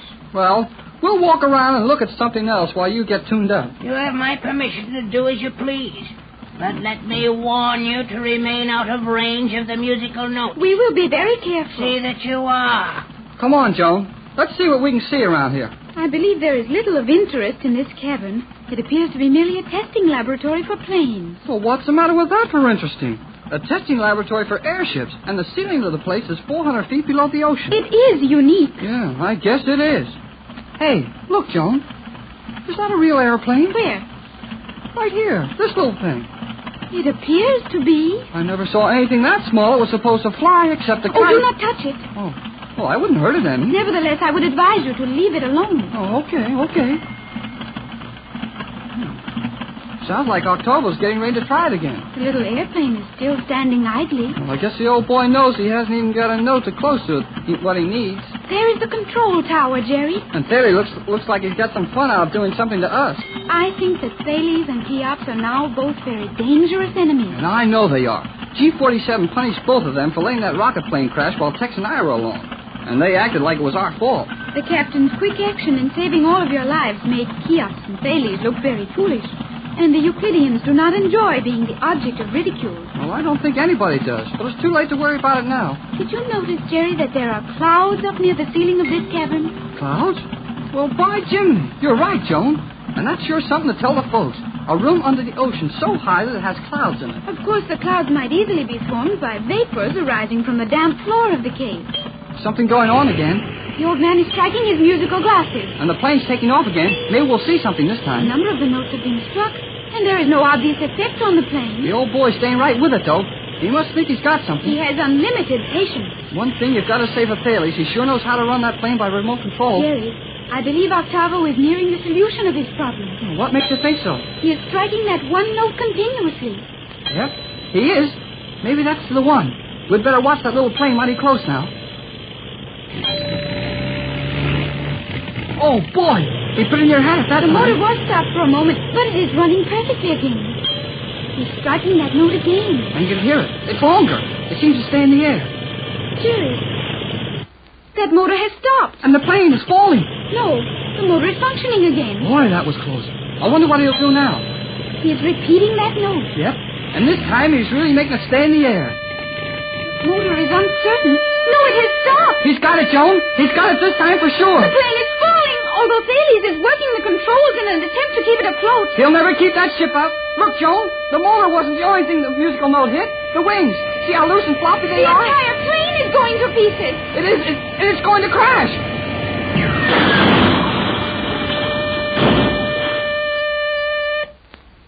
Gee whiz. Oh, Jerry, that was terrifying. I'll say it was. Suppose that had been a big plane with people in it. Perhaps a human pilot in the plane could have kept it aloft. Not a chance. Nobody can fly him when the wings come off. I've heard Captain Bradford say that. Well, young man, you do not seem to be in such a light mood now. Did you enjoy my little demonstration? No, I didn't enjoy it, but it was good. That was my meaning. Octavo, could you have done the same thing to a larger plane with a human pilot at the controls? Certainly. Probably with less effort. Well, what are you going to do with that thing? Can you not imagine the effect such a demonstration would have on your country, for example? Gee, you wouldn't dare do anything like that. That is a foolish remark. And you know it only too well. Yeah. Well, I guess I do. Jerry, let us return to our quarters. It suits me. And if we've got to see things like this all the time, Well, I'd just as soon not do any more looking around. Jerry and Joan have just watched one of the most terrifying demonstrations they have ever seen. Down in the underwater city of Euclidia, where the ceilings of the giant caverns are over 400 feet below the surface of the sea, and the caves themselves are from 1 mile to nearly 2 miles in diameter, the two younger members of the Gregory party have learned something which sends them running back to their quarters to report their experience. Waiting for them are Captain Bradford, Mrs. Gregory, and the Euclidean girl submarine commander, who has been robbed of her Euclidean honors and sent to spend her time in confinement with the Gregory party. But, Tex, I don't feel quite so sure about it. Oh, take it easy, Pat. Those kids are all right. I believe the captain is correct, Mrs. Gregory. Jerry Hall and your daughter are quite capable of taking care of themselves. Right, Elaine. Those two can get out of anything they get themselves into. But, Tex, there are so many things in Euclidia we don't understand, things we know nothing of. And Jerry is inclined to talk far too much and too loud. I'm always worried for fear he'll make one of the Euclideans angry. I think you need have no further worries along those lines, Mrs. Gregory. The Euclideans will treat Jerry kindly, regardless of his actions, until such time as they have secured the captain's formula. Well, then they'll wait a while. I'm not ready to let them have it just yet. And when I do, they won't enjoy receiving it. Tex, have you decided exactly how you're going to use the formula when the time comes? Just about. At least I know exactly where I'll use it. Oh, there's the 12 o'clock signal. And Jerry and Joan are not here for lunch. That won't hurt anything but their feelings. Those two are well fed. Missing a meal won't do them any great harm. The captain is right, Mrs. Gregory. Oh, I know he is. He's always right. But there are so many terrible things all around us, and we've lived so long in uncertainty and fear that I don't like to see our party separated. We'll probably have to separate plenty of times before we manage our escape from this place. Hi, everybody. Jerry, please do not make so much noise. I'm not making any noise. Well, Pat? They're in perfect health. Hey, Mrs. Gregory, Joan's afraid of a little noise. No, Mother, not a little noise. Where have you two been? Oh, wait till we tell you. Hey, but let's have lunch first, huh? The table is not rising through the floor. Perhaps luncheon is being delayed. Well, they don't delay things for fun around this place. I'll bet they're mad at us, and we don't get any lunch. Have you been doing something to get yourself in bed? No, Captain, but we have watched a very wonderful experiment. Oh, tell us about it, Joan. Oh, we will. But let's eat first, huh? As you have observed, it will be rather difficult to eat without food. What has happened? Well, we don't know, dear. The luncheon signal sounded just before you and Jerry came in, but the table isn't making its usual startling entrance. Well, Jiminy Jimcracks. Will you look at that? What? That little steel pole sticking up through the floor. Where did that come from? Obviously, it has been raised from the lower level, much as the table is elevated. Yes, I can see that, but we were looking for a table full of lunch. That thing won't help us any. I have seen this happen many times, Captain Bradford. I believe you will find that our noonday meal is there for us. A meal on top of that thing? Are you serious, Elaine? Hey, hold it, everybody. I'm beginning to get the idea, and I don't like it. I think I know, Jerry. More of those pills. The concentrated Euclidean food pellets. Yeah, that's it. Well, I think I can do without mine. Me too. I'm not as hungry as I thought I was. It would be very foolish to refuse food. We will find that this concentrated meal is an indication of an emergency within the city. And if we do not eat now, it may be some time before we will be offered another meal, and certainly some time before another meal of worldly food is sent to us. Will you please bring the pellets, Jerry? Oh, yeah, sure. If this is all we're going to get for a while, you better eat it. Yep, here they are. 5 little pills for us to get fat on. Well, I can't give you any choice. They're all alike, so help yourselves. Thank you, Jerry. You do not seem to enjoy the prospect, Mrs. Gregory. Well, none of us are crazy about it, but it's the best thing we have offered right now. Thanks, Jerry. This is very nice, thank you. What's nice about it? When you are offered food on Euclidia, it will be well for you to remember that anything you receive deserves your gratitude. Oh, hey, forget it, Elaine. Why, I am sorry. We understand, my dear. You have been a Euclidean so long that it's not easy for you to break away from it. Did sound startling, though, to hear the voice of that submarine commander suddenly pop out at it. I will be more careful in the future. No one could want to forget Euclidia more quickly than myself. Well, our dinner's all over. I don't feel any too fat. Now, Now, Jerry, you are perfectly aware that the food you have eaten is entirely sufficient for your needs. Oh, sure. But I can't taste it. What did you and Joan see that kept you so long, Jerry? Oh, well, when we went over to... Pardon me just a moment, Jerry. But I think that's the sort of second-order business. I'd like to hear something more from Elaine about this emergency she spoke of. I cannot tell what it is, as I have no way of securing information now. But something is happening. Something which the Euclideans feel important enough to warrant calling the staff from the food chambers to active duty. Oh, all hands and the cook on deck, huh? Must be that, son. But what could be happening? Many things. Perhaps an attack from the outer world. I think not. With the exception of yourselves, no one from the outer world even suspects the existence of this underwater colony. That's true, so far as we know. Well, what makes you so sure anything's gone wrong? Emergency rations in the form of this concentrated food invariably means that everyone in Euclidia has been called to their emergency stations. And the most natural emergency is an attack. Not necessarily. The Euclideans live in constant fear of the ocean. A fear that these caverns may not withstand the pressure and allow the water to flood the city? I felt that we were in danger from that. No, not that, I think. These caverns are natural, and even though the scientists do not like to admit it, their artificial structures fall far short of nature's wonders. I knew it. Golly whiskers, I knew it. Those guys aren't as good as they claim to be. Now, don't go too fast along those lines, Jerry. G47 is the greatest scientist in the world, perhaps the greatest of all time. And he's merely showing his intelligence when he fails to trust something he's built against all the laws of nature. I agree with you on that, Tex. G47 isn't going to make any mistake as serious as the mistake of overestimating his power. I think that is quite correct. Okay, he's smart then. But so are we. Let's go and find out what he's doing. I will go with you, Jerry. No, Joan, dear. But, Mother... Not this time, Joan. You don't know any more about this underwater city than we do. And you and Jerry have done enough touring for one day. Now I think your mother, Elaine, and myself will go out presently and have a look around. But before we do, it might help to know what you and Jerry saw on this last trip. Well, we saw plenty. And it wasn't good news for our world either. What was it, Jerry? Well, you remember those musical notes the plane there wrecked the submarine we stole? We are not likely to forget that quickly. The horrible tremors that passed through the steel shell of that huge boat as the musical note struck it. Are they working on those things again? They are indeed, Captain Bradford. Jerry and I saw Octavo perform an amazing experiment. He is working in the airship testing cavern, is he not? He sure is. And he's got Thales working with him, too. Thales is operating the radio control from the tower, and Octavo is testing his musical robot-controlled plane, flown within the chamber. Within the chamber? Yes, Mother. You mean one of those undersea caverns is large enough to fly airplanes in? Boy, I'll say it's large enough. The plane we saw in use was a very small one, of the type ordinarily used in your world for observation.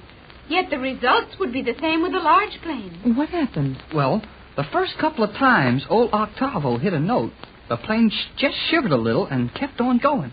But the third bunch of music he turned loose, the motor stopped, and the plane started to fall to pieces. The plane was breaking up in the air? Indeed it was. Then Octavo has accomplished something he has worked on for more than 10 years. And what will be the effect of this on flying if we can't stop these activities? Well, if we can't keep this guy Octavo from getting loose in our world, well, there just won't be any flying, unless the Euclideans do it. Exactly. And what you've just seen is one more reason for our plans to take this place over. Captain Bradford, may I ask a question? Why, certainly, Elaine. Will you trust me? Trust you? What do you mean, Elaine? Trust me completely. Allow me to participate in your plans for escape and the capture of Euclidia? Oh, sure we will. Well, I've known ever since I first saw you that you were going to be a friend of ours. And I, too, feel that the commander... Oh, I'm sorry. That Elaine is to be trusted. Of course. You're one of us now, Elaine. And you have no more reason to love the Euclideans than we have. What caused you to ask that question? It would appear to me that the time has come for us to make some well-organized and rapid movement if we hope to leave Euclidia in safety. And, what do you suggest? Nothing for the moment. But if you will allow me to enter into all of your discussions, I am sure that my services will prove of value to you. Oh, sure they will. That would seem reasonable to me. If you wish, I will go over the situation with Jerry and Joan, while the captain and yourself learn what you can of the present emergency. Very well. Come on, Pat. Let's go out and look around. Are you ready to leave at once? Yes, I just thought of something. Hey, isn't there anything we could be doing? Do what Elaine suggested. Get all of our ideas on our position here. We'll go over them when we're together again. Henry, be back, Mother. Well, we'll return as soon as possible. And while we're gone, you three remain in these quarters. Whatever happens, don't leave here until you see us again. Oh, but Captain Bradford, Tex, what's the matter with you? I've got an idea. Well, it must have been a sudden one. Well, it was, and I wanted to get you out of there where I could tell you before my face gave me away. What is it, Tex? Something you didn't want the others to find out? Something I didn't want that girl submarine commander to find out. Tex, what has happened? Nothing yet. And I think as long as we keep an eye on that girl, nothing will continue to happen. But let her out of our sight after she knows our plans, and G-47 will have them just quick as she can get to it. Oh, you're mistaken. Oh, I wish I was. Something tells me that girl is not what she pretends to be. Why, that's out of the question, Tex. It isn't reasonable. That girl has helped us a number of times. Yeah, true, but if you remember, she never helped us into any very permanent security. But she's an outcast from Euclidia. Even Thales and Cheops told you that, Tex. It would be to their advantage to tell me that, wouldn't it? Tex, something very definite has happened. What is it? That girl asking us if we trust her. That sounds too much like a criminal who gets his alibi ready before anyone accuses him of the crime. Oh, you're worried about nothing at all, Tex. That girl is a friend of ours, and I'll trust her with our lives. Well, I won't. I think she's hiding something from us, and that's that. We won't discuss our plans with her. Tex, I'm sorry to have to say this, but you've invited it. I'm in charge of our party. What? Just that. After all, this entire expedition is mine. We came on my boat. The responsibility for all of you rests with me, and from now on, I'll assume active command. But, Pat, I'm sorry, Tex, but I don't see it your way. And you'll be good enough to take orders from me. That girl remains a member of our party, and I expect you to treat her as such.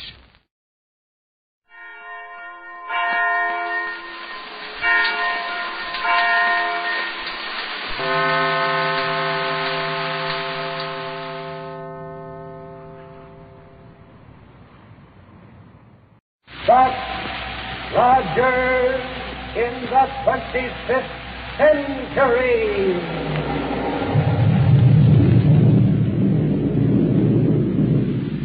And the shower of silver dollars from Popsicle Pete's Money Box.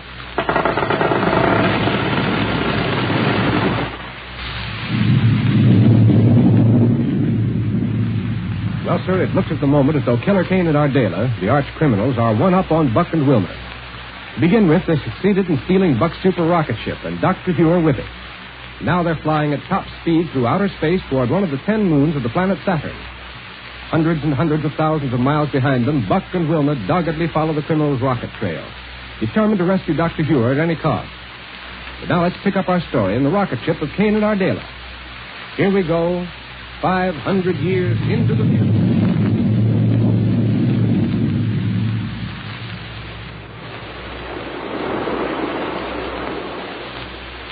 You are still under the influence of the paralysis ray, Ardela? Yes, Kane. He's still out cold, back in the storage compartment. Good. Now, we've left Mars far behind, and the moons of Saturn are dead ahead of us. From the minute we land on the one called Enceladus, we start building our organization. Enceladus, huh? Right. It's one of the least known moons of Saturn. So we'll be perfectly safe there. If we aren't being followed out here. Nobody's seen us. How could we be? By a rocket plane equipped with a gas analyzer. You're right, Ardela. I hadn't thought of it. Well, it's about time you did. Don't let it worry you. Watch. Why'd you cut the power? What are you going to do? Before cutting the power, I swung us wide from our course. Huh? Hey, take it easy, will you? Pipe down and hold tight to your control seat. By the time I'm through, there isn't a gas analyzer in existence that will be able to follow the trail of this ship. Hey, let me know when you're going to do that, will you? This is something that even your dear departed friend Rogers wouldn't have thought of.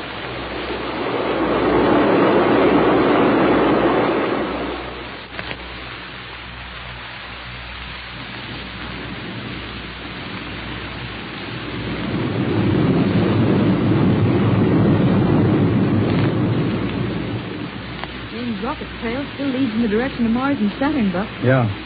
2 more hours of flying at this speed, and we should be able to spot his ship in the teleradioscope. I'll try another look on the view plate now. Yeah, go ahead. Well, how about it? Oh, I guess we're just not close enough yet. Or else there's too much cosmic dust in the way. Well, don't worry about it. As long as this rocket trail holds out, there's nothing... Wilma, What's the matter, Buck? the rocket trail is stopped. But we've got to keep on Killer Kane's track. Now what? What? Now the dials register again. Gas analyzer back over. Oh, sir, it can mean only one thing. Huh? Kane has deliberately swerved his ship around to make a crooked trail. Listen to our motors as we follow it. Doesn't make very comfortable flying. No, it doesn't, but... Now what? The trail is gone completely. Can't you pick it up again? I'm afraid not, Wilma. This is one of Kane's old tricks, and believe me, a clever one. Out here, where there's no air friction, His momentum is enough to carry him literally thousands of miles between short bursts of power. Maybe hundreds of thousands of miles.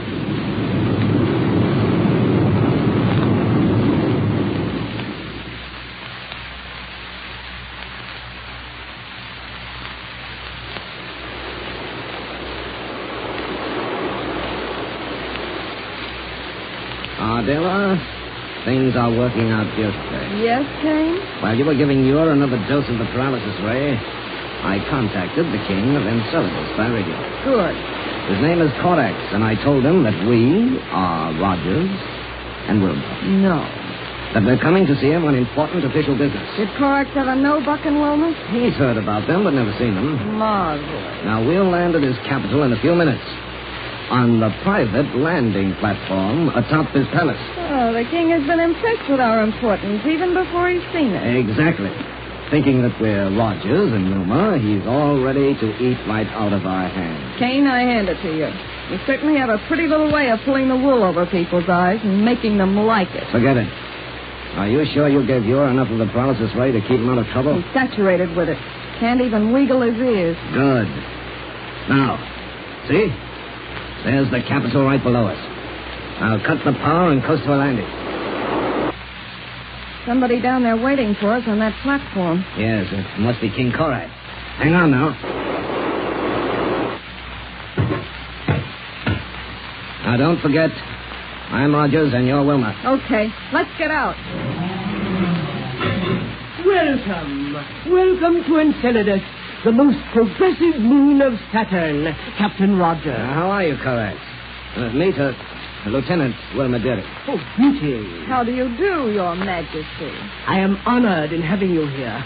Yes, sir, honored. Well, let's not waste time with formalities, Korak. Where can we talk? Why, right through this door here in my private study. Lieutenant? Thank you. Here we can be comfortable and undisturbed. Fine. This will make good headquarters for the work we'll have to do while we're here. While I think of it, Captain. Well? I understand that when you and Lieutenant Wilma visited the moons of Saturn before, you brought along a gentleman who was a very wonderful scientist. The man who developed the system of government under which our moons now function. Oh, he means Dr. Hure. Yes, that's it, Dr. Hure. Where is he now? Why, he came with us. Oh, yes? But, on the way, he developed a strange illness that has, shall we say, rendered him totally unconscious. How terrible. Right now, he is in our rocket plane, so I don't want anyone to go near it. You must have complete and undisturbed rest. Well, isn't there something we can do for him? Nothing, Corax, except leave him entirely alone. Whatever you say. I'm sure you know what is best for him. Right. Now, let's get down to business. Yes. Yes, Captain Rogers. Huh? Yes. Now, Ardell, Lieutenant Wilma and I are here as delegates of the Interplanetary Council of Science. Yes. Our scientists have discovered that a large, unexplored planet far out of the solar system is planning to invade all the others with which we've established contact. Oh. In any event, Corax, our job is to organize a space fleet that will be the most powerful ever assembled. Of course, I can see that. And we must have an army composed of every able man on every moon of Saturn. That army will be under my leadership, of course. Of course. And, Captain, I shall waste no time in informing the kings of the other Saturnian moons that you are here and that they are to take all orders from you. And you believe they'll cooperate? Oh, no question about it. None. Everybody knows what you and Lieutenant Wilma and Dr. Hure did for us when you were here before. Fine. Now, when you inform the kings of the magnificent project we're about to undertake, tell them they must immediately effect censorship of all interplanetary news channels. Why, that, Captain? Corax, no one outside of the Council and the people of the Saturnian moons know what is going on. What? Why, on the other planets, it would cause nothing short of panic. Oh, I see. Now, before going any further, I want it understood that you are to be my official representative. Oh, that is an honor I'm afraid I don't deserve. Don't be so modest, Corax. Well, thank you. You will receive any and all delegates from the other moons that are involved in our plans. It will save me a great deal of time. I shall serve you to the best of my ability. And if you'll pardon me, I think I'll contact the other kings right away. Fine. As long as this is going to be our headquarters, we'll stay right here. Oh, certainly. By all means. Well, I'm glad that part of the job is over. You certainly swallowed everything you said, Kane. Call me Buck. Okay. You know, Buck and Wilma apparently rated pretty high with these folks. They're willing to do anything you say. Well, compared to Earth people, these folks are all a bunch of weaklings. Shout at them once or twice, and they'll do anything you say. But why did you want Corax to arrange it so you wouldn't have to receive the other Kings? I should think you'd want to talk to them personally. Some of them might remember our faces from our previous visit. Then we'd be in hot water. Okay. Now, what's the next step? We're going to put these people to work building spaceships. I see.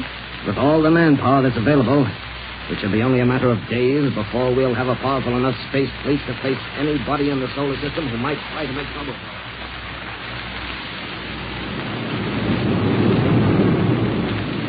Calling Black Barney. Buck Rogers calling Black Barney. You can land on Mars whether you get him or not, Buck. But if we don't have to land, it'll save us a lot of space traveling. That's true. Calling Black Barney. Hello, Captain Rogers. How are you? Hello, Barney. Why, I haven't heard from you since we got back from exploring under the Earth. But I understand you're looking for Killer Kane and our dealer. Right. Have you seen any sign of him? Yes, sir.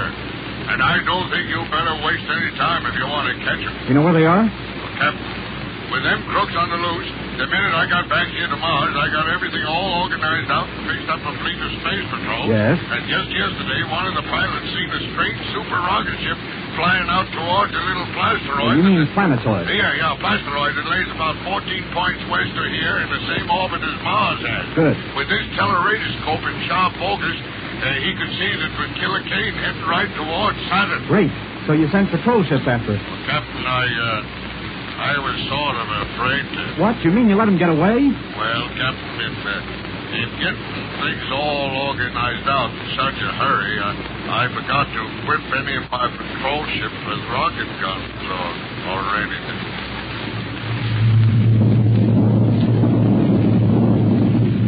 Well, poor old Barney. But at least our friends are on the trail again.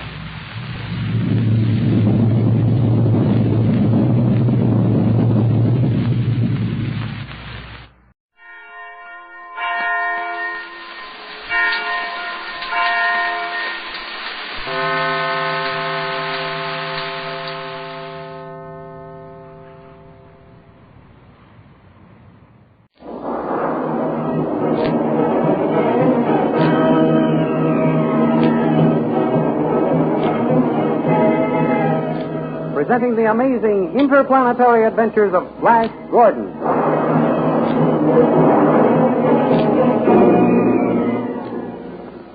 Last week, Flash Gordon was given a charge of electrical current which would keep him invisible for a time sufficient for him to make a trip to the Witch Queen's palace. But he was warned most emphatically by Dr. Zarkov that he must return to the herdsman's cottage at the first sign of his reappearing to human vision. In the meantime, Azura was found to have recovered from the drug of forgetfulness, and Towel delivered Khan to her as a household servant. While Towel was out of the room, Khan gave Azura another portion of lithium. Azura followed Khan's coaching, and Towel never suspected she was again drugged. Meanwhile, Dale Arden was worrying about Flash and feared for his safety. But Dr. Zarkov told her they could do nothing but hope for Flash Gordon's safe return. While they worried and waited, Flash arrived at the outer walls of Azura's palace, and terrifying the guards by his invisibility, sent word to Azura that the avenging shadow was coming. These thrilling adventures come to you as they are pictured each Sunday in the big full-page Comic Weekly, the world's greatest pictorial supplement of humor and adventure. The full-page Comic Weekly, each page printed in full colors, is distributed everywhere as an integral part of your Hearst Sunday newspaper.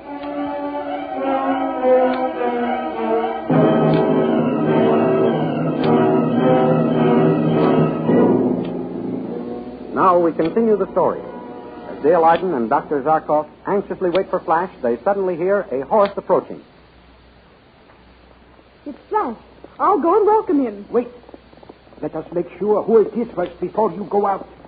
It may be one of these soldiers searching for us.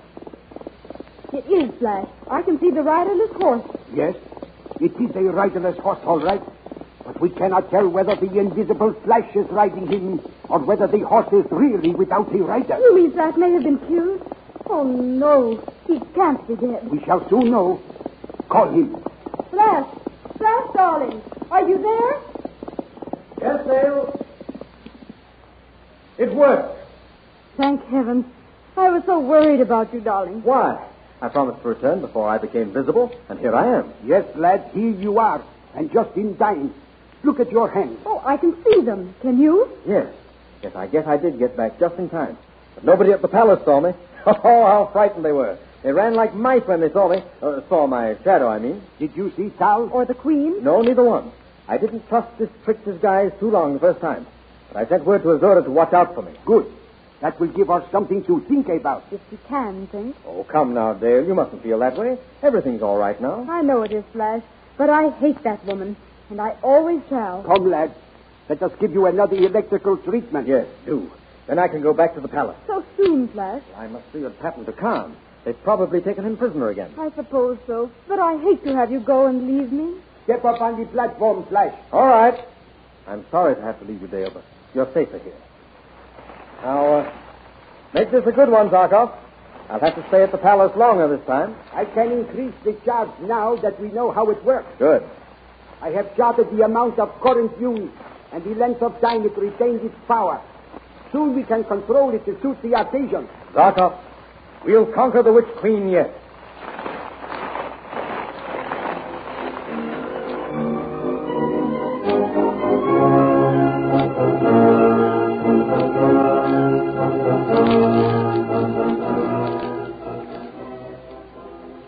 Back in the palace, Queen Azuri is being coached by Khan as to how she should act.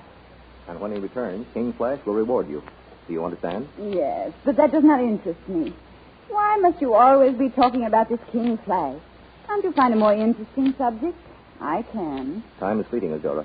Tal leaves us alone so little I must work fast. Paul, Flash, forget them for a while. Let us talk about us. We cannot talk about us, Azura. Why not? Because when we become personal in our conversation, I become nothing. You are everything. That is the most interesting thing I've ever heard you say. Go on. Say something else nice like that. That's Tal. Oh, let him knock. I do not want to see him now. You must see him, Azura. He will be suspicious of your actions, and our cause will be lost. Oh, very well. Come in. Your Majesty, we are still unable to find any trace of Flash Gordon and his companions. Never mind. Let them go. Let them go?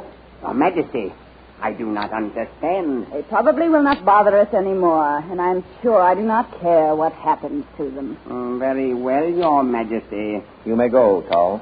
Very well. Tal. Oh, Tal. Yes, Queen Azura. What has happened to Flash Gordon and the scientist and the girl? Have you found them? Your Majesty, I just told you You have told me nothing. How dare you say such a thing to me? You forget you are addressing your queen. What are you saying? Why, yes, Your Majesty. We are still unable to find any trace of Flash Gordon and his companions. Well, keep searching until you do. Do you understand? Yes, Your Majesty. Leave no place unsearched. Those people must be recaptured. But I thought you said to let them go, Your Majesty. I said to let them go? When? You must have misunderstood, Azura, Tal. What right has this servant to interfere? Do you not remember, Your Majesty? You ordered him treated as your friend. When? Your Majesty, forgive me, but this must be cleared up. One of us is hopelessly confused. Do you not remember me bringing this man to you as a household servant? Yes. And you ordering me to treat him as your friend? No. By my life, I swear that is truly what happened here in this very room. You have never lied to me, Tal. No, Your Majesty. I am forced to believe you. But if I cannot remember, what happened to my mind to cause it to become a blank? Your Majesty, did this prisoner give you anything to drink? I do not remember. You've asked Her Majesty enough questions, Tal. You are tiring her. What did you give her to drink, you rebel? Her Majesty has not said I gave her anything. Wait. I seem to remember he gave me some Baco. Baco? I thought so. Your Majesty, this man gave you another portion of lithium. The drug of forgetfulness. That is what happened to me. He tricked me, Your Majesty. He said he would be glad to have the opportunity to serve you. Now I understand what he meant. Yes, now you understand. You thought because King Flash was forced to leave to save the life of Princess Dale that he had deserted me. Well, I let you think so. And I let you think I had deserted his cause. You will not have a chance to serve him or anyone else now, Khan. I have served him to the best of my ability. And if the power of the lithium had lasted a little longer, I should have been able to deliver you and Tal here into his hands. Take this man away and keep him closely guarded. Oh, God, take this man away. Queen Azura! Queen Azura! What is the trouble? Oh, Your Majesty, my companions have been slain by an invisible enemy. Invisible enemy? Yes, General. And the voice bade me tell Her Majesty... Well, go on. ...that the avenging shadow is coming. The avenging shadow? What nonsense is this? Wait, God.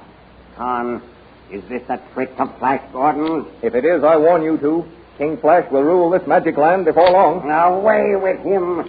Take the prisoner to the fiery dungeon. What can this invisible enemy be like, Paul? Here, have a glass of vodka without lithium this time. Thank you, Your Majesty. The shadow is some new magic of Flash Gordon's, I'll wager. Well, whatever it is, we can foil it. How can we, Your Majesty, when we do not know what we are up against? Have my men stand shoulder to shoulder outside the door of my quarters, and nothing can pass them.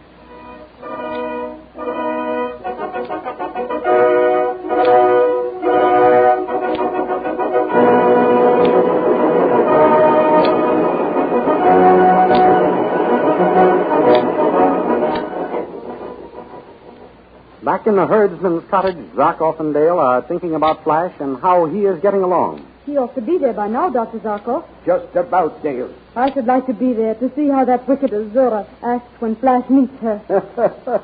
She will not be very pleased, I can assure you of that. You gave Flash a good supply of electricity, Dr. Zarkov? Yes, double strength this time. I'm so worried about him. All those blue magic soldiers there, and just Flash against them. Numbers are useless against an enemy they cannot see, Dale. I suppose that's true. And I assure you there is no cause for worry this time about the power of the electricity lasting. Besides, Flash has given me his word that he will run no risk of being seen. Oh, Doctor, if I were alone, I think I'd go mad with worry and suspense. I know how you feel, Dale, and I don't blame you for your anxiety. But if I did not know Flash Gordon like I do, I, too, might have some qualms about his safety. Oh, I know Flash can do almost anything he sets out to do. But this time it's different somehow. Now, see here, there is no use of us sitting here torturing ourselves with worry. Let us busy ourselves. Do something to keep our minds off Flash until he comes back. All right, Dr. Zarkov. What shall we do? Well, the firewood is getting low. Suppose I take that axe and chop some while you pick up kindling. Splendid. Come along. Be careful now, and don't get too far away from me, Dale. Why? What could possibly happen to me here in this wilderness? We haven't seen a soul since that searching party went by the day we came here. I know, but that doesn't prove anything, Dale. Somebody or something might be around. We do not know what lies in those woods. All right, Dr. Zarkov. I'll be careful. Well, I might as well start chopping down this tree. And I'll start picking up some of those small branches, the kindling. Oh, this tree is a beauty. Look out, Dale. Here she goes. My, what a big tree. That ought to give us all the wood we need. That is right. Now I will break it up.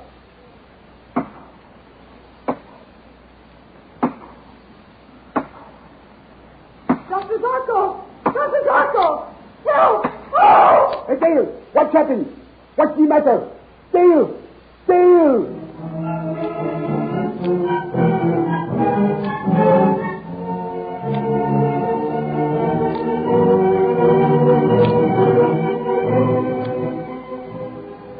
Back at the palace, Paul and Queen Azura await the promised visit from the avenging shadow. Well, there is no sign of this invisible enemy yet, Charles. No. I wonder if that was just a threat to try to scare us. Perhaps. Well, I'm going to have some more vodka. How about you? No, thank you, Your Majesty. Oh, Charles, the shadow. What? Look, it's taking the flagon out of my hand. Drop that flagon, whoever you are, or I'll drive at... Oh, Charles, you invisible fiend, you've killed Charles. He's back. Do not come near me, do you hear? Drop that ray pistol, Azura. I know you, Flash Gordon. I will kill you. But toys are dangerous, Azura. You might hurt yourself. Give me that gun. No. Give it no, to me. Keep away. Hold on. Break down the door. Now we've got you, Flash Gordon.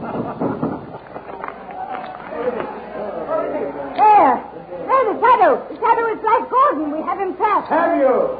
Guard, to the window. He's climbing through the window. After him quickly. Now I have you in my power, Flash Gordon. Listen to me. Azor, your magic and your soldiers are useless against the avenging shadow. I leave now, but I shall return.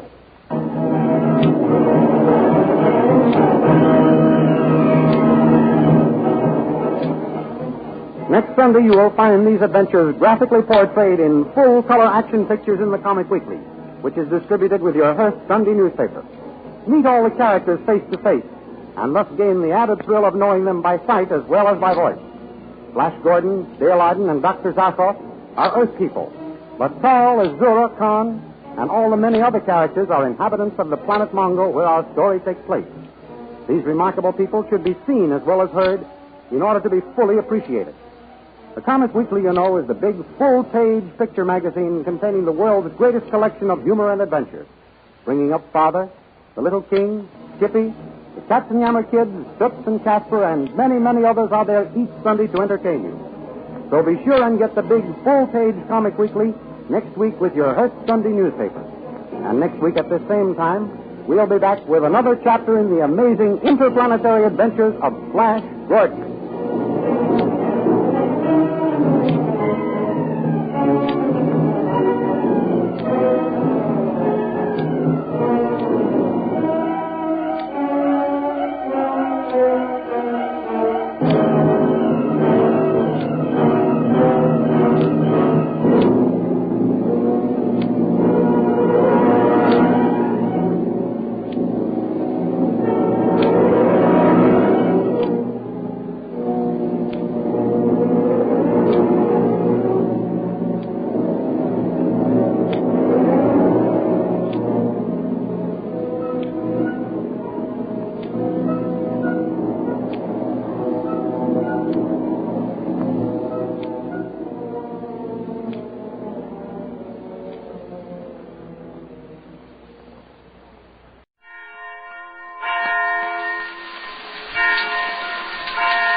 Kellogg's Pep, the super delicious cereal, presents The Adventures of Superman. Faster than a speeding bullet.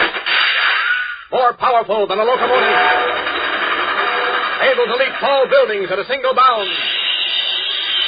Look, up in the sky. It's a bird. It's a plane. It's Superman. Left for dead on a lonely beach by Henry Miller, the Atom Man, Superman was brought to a country hospital where he lay in a coma for many hours. His identity unknown, but the following morning, weak and dazed, he managed to make his way back to the Daily Planet where he could only mumble strange words. Meanwhile, discovering that the solution of kryptonite in his blood, which had made him an Atom Man, had been exhausted in his titanic battle with Superman, Miller contacted a strange character known only as Sidney. Sidney, in turn, contacted the Scarlet Widow, who had stolen the original kryptonite fragment from the Metropolis Museum and forced her to sell him the last remaining piece of the element. As we continue now, Sidney, Miller, and a German chemist named Joseph Bush are in a laboratory in the attic of a Metropolis bungalow. Suspended over a Bunsen burner is a quartz beaker in which a colorless liquid boils violently and gives off cloudy fumes. At the bottom of the beaker is a mass of green glowing powder. Bush, the chemist, is speaking. You are sure you gave me the right formula, Herr Miller? Positive. 6 parts of hydrofluoride to 1.5 parts of aqua regia. You have not forgotten anything? Nope. It's the same formula my father worked out in Germany. I was there. And it dissolves the kryptonite, How else do you think it could have been injected into my blood? He ground it into a powder just as you did, then put it into a beaker with the hydrofluoride and aqua regia. Why are you asking all these questions, Bush? Because, Sidney, you can see for yourself. The kryptonite is not dissolving. I don't understand it. I do. Obviously, you didn't give Bush the right formula. But I did, Sidney. Then why doesn't it work? I don't know. You don't know. You're a fool, Miller. I, for the first time in my life, have been a fool, too. You realize I paid the Scarlet Widow $1 million for that spoonful of green powder? $1 million? Yes. I had to get rid of Papa Roush besides, to keep him from getting it. If you had asked me first, Mynheer, I would have advised against it. The whole idea is fantastic. to create a human atom man. What do you mean, fantastic? Teufel did it with me, and I killed Superman with my atomic power. That I do not believe. I did, I tell you. Oh, stop it. Stop it. Boy's telling the truth, Bush. I happen to know the Teufel did inject kryptonite into his veins, and it did give him atomic power. It is difficult to believe. Never mind what you believe. Your job is to dissolve that stuff. Now go ahead and do it. But the formula is wrong. It is not. You're a stupid fool, Bush. Schweinhund, Stop it, both of you. Get to work, Bush. Dissolve that kryptonite. You do not seem to understand. To find the formula for dissolving such a hard element as this, and one so complex, takes years. Years? Yeah. And even then it may fail. It had better not fail. I don't intend to lose my hard-earned money. Miller, you said you were sure of your father's formula. Positive. Then give it to Bush. Correctly. Or a policeman will find you in a dark alley tomorrow morning. With one of Gito's sacrificial knives in your back. Now get busy. What's that? The ventilator fan. Carrying the fumes away. It still does not dissolve. Miller, try to remember. There must have been some other agent, some catalyst with the acid. No, I can't remember any. There must have been. Try to remember. Did your father perhaps add acetone? No. Or ethyl iodine, or molybdenum? He tried molybdenum first, but it didn't work. Perhaps copper chromite then? No. Or sulfurochloride? He tried that too, but... Phosphorus oxychloride? No. Keep trying, Bush. Keep trying. Maybe he'll remember. What is the use? There are 10,000 chemicals which might have been used, but it is clear this young fool does not remember.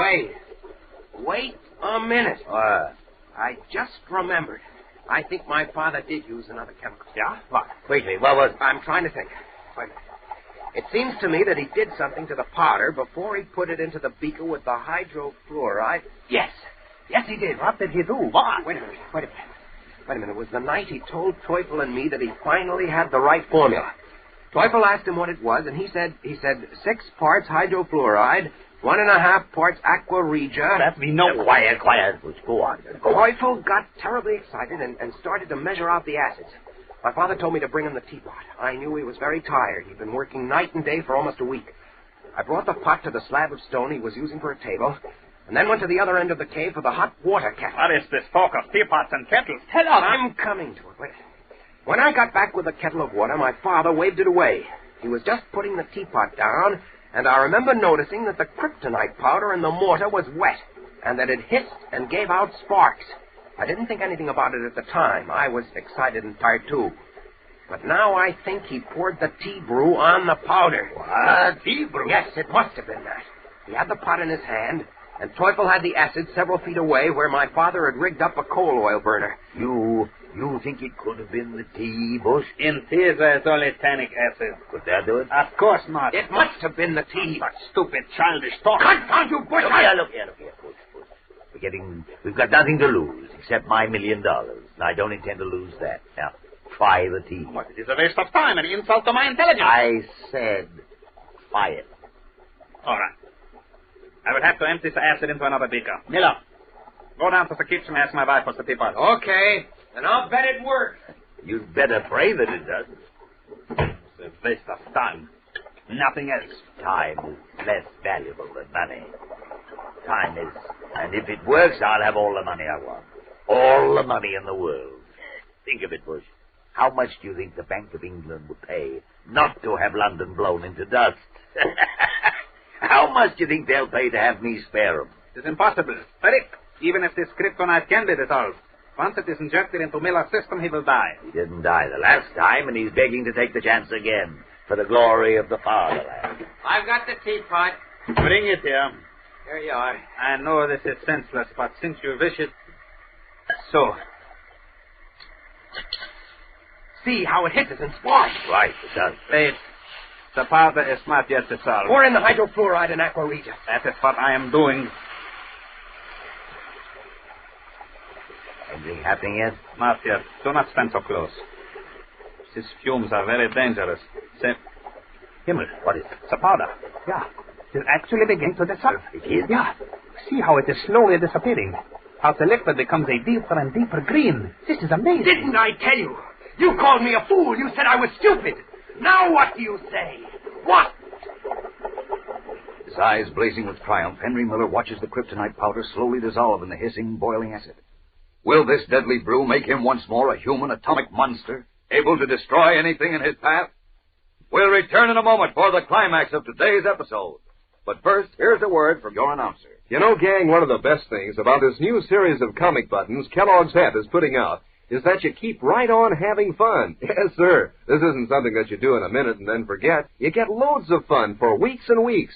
First off, it's mighty exciting to see which button is inside the package when Mom opens a new package of Pep. Maybe it's a comic button that you don't have yet. Maybe Lillum's or Herbie or Haroldine or maybe even Superman, complete with cape and Superman insignia. But if it's a duplicate, that's even more fun because then you can scout around and see which one of your pals has a different button to swap with you. Now, it's a cinch to collect all 18 different buttons. All you do is ask Mom to get you a package or two of that super delicious whole wheat flake cereal, Kellogg's Pep. Remember, you can't buy these new comic buttons, and you don't send in any money, not even a box top. They come only as prizes inside the Pep package. So get busy. Ask Mom to get you a package of Pep tomorrow. Then see which prize you find inside. One of these smart new comic buttons or a military insignia or warplane button. That's P-E-P, Pep, made by Kellogg's of Battle Creek. Now back to the adventures of Superman. As Henry Miller, Sidney, and their Nazi chemists succeed at last in dissolving the kryptonite, Superman, in his guise of Clark Kent, is high above the city in a transport plane with Editor Perry White. The Man of Steel's mind is still numb and dazed from his battle with the Atom Man, and he mumbles strangely, almost incoherently. Yes, sir, Kent. A few weeks in Florida will make you as good as new again. The doctor agreed with me. All you need is some rest and sunshine and freedom from worry. Must stop Miller. Got to stop him. Now, just get Miller off your mind. Can't. He's another dirty Nazi, that's all. The police will take care of him. Oh, no, they can't. Miller is the Atom Man. Now, forget Miller, I tell you. Just concentrate on getting well. But we've... Yes, sir, we're going to have a fine time. I needed a little vacation, too. But We'll sun ourselves on the beach and get in some good deep-sea fishing. Listen, there's a box on his throat. That box controls his power. What box on what throat? Miller. No, that again.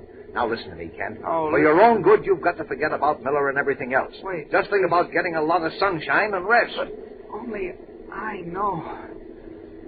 Only I can stop him from destroying.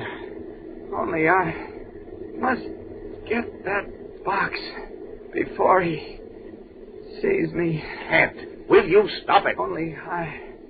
Oh, but there's something wrong with me. I have no strength. It's hard to think. Only I can stop it. Only I... Weak and dazed, Clark Kent, who is Superman, repeats the same phrase over and over, trying vainly to recapture his former strength, while the plane speeds him farther and farther from Metropolis, soon to be threatened by Henry Miller and the sinister Sidney. What will happen? Only Superman knows the menace of Henry Miller and the secret of his power. But Superman is helpless now. Fellows and girls, there are thrills and excitement ahead for you in tomorrow's episode. So don't miss it. Tune in, same time, same station, and follow the adventures of Superman. Faster than a speeding bullet. More powerful than a locomotive. Able to leap tall buildings at a single bound. Look, up in the sky. It's a bird. It's a plane. It's Superman. Fellows and girls, be sure to follow the adventures of Superman. Brought to you every day, Monday through Friday. Same time, same station, by the grand old Kellogg Company of Battle Creek. And for other thrilling adventures of Superman, see your local newspaper.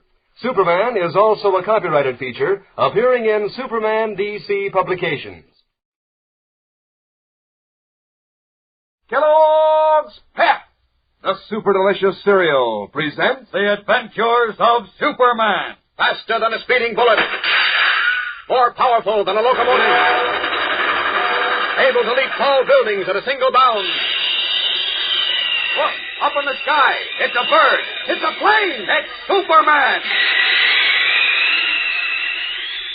Dazed and helpless after his defeat by Henry Miller, the Atom Man, Superman in his guise of Clark Kent was taken to Florida by Perry White, who believed Kent was suffering from nervous breakdown.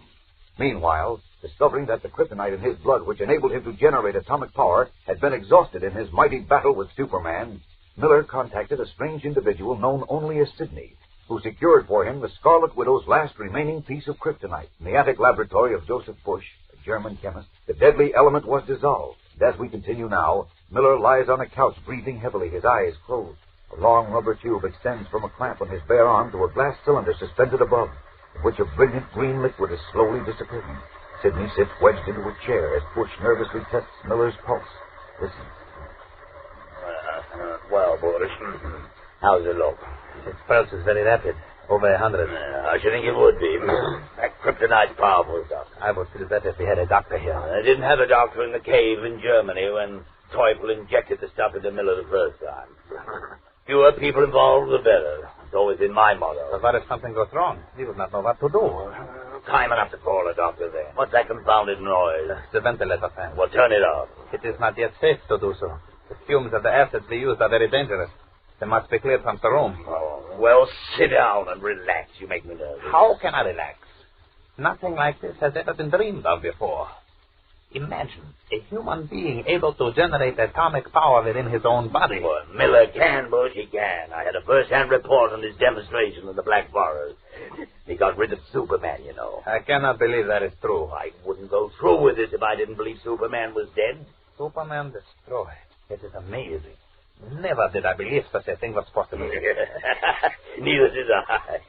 That's what convinced me to give the Scarlet Widow a cool $1 million for her last piece of kryptonite. Why, I expect What to is make... this? What's the matter? His pulse has become very faint. While we were talking, I can hardly feel it at all. You can't? None.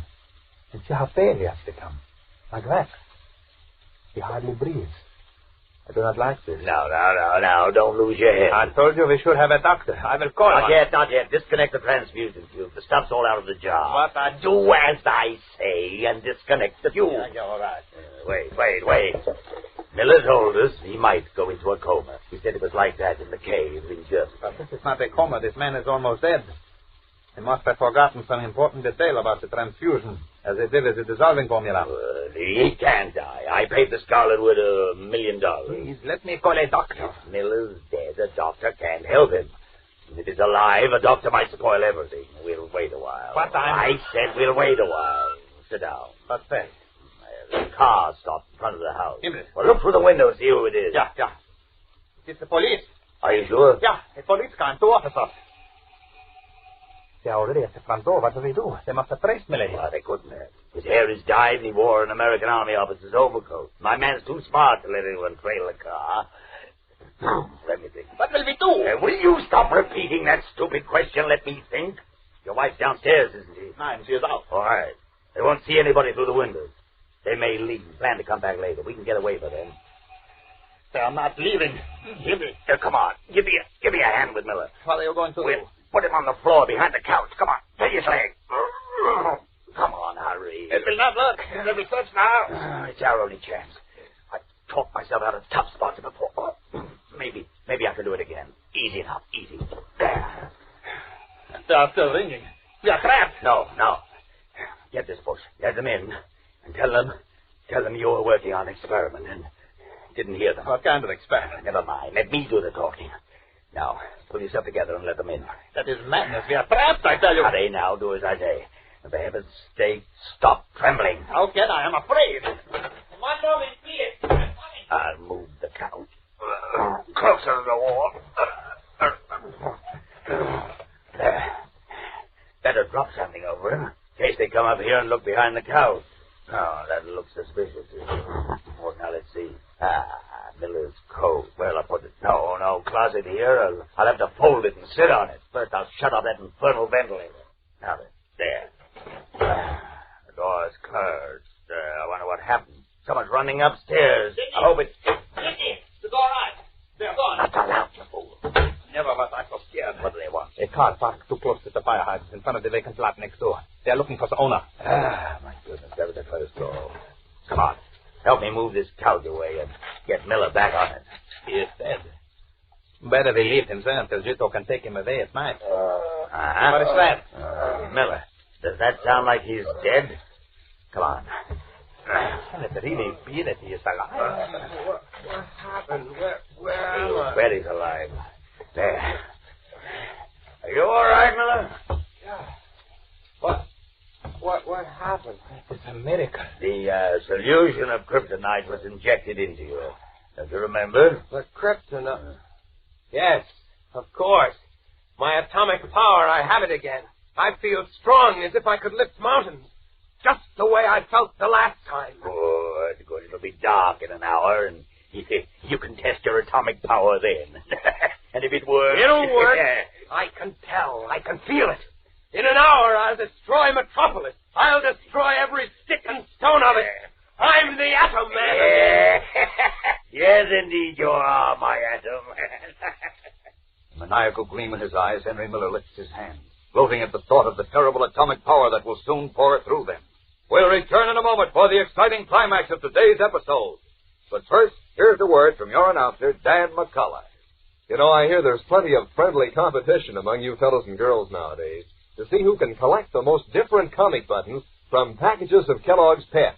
Isn't it swell fun trading any duplicates you get and adding to your collection? And don't these new comic buttons look keen, pinned on your jacket or dress or cap?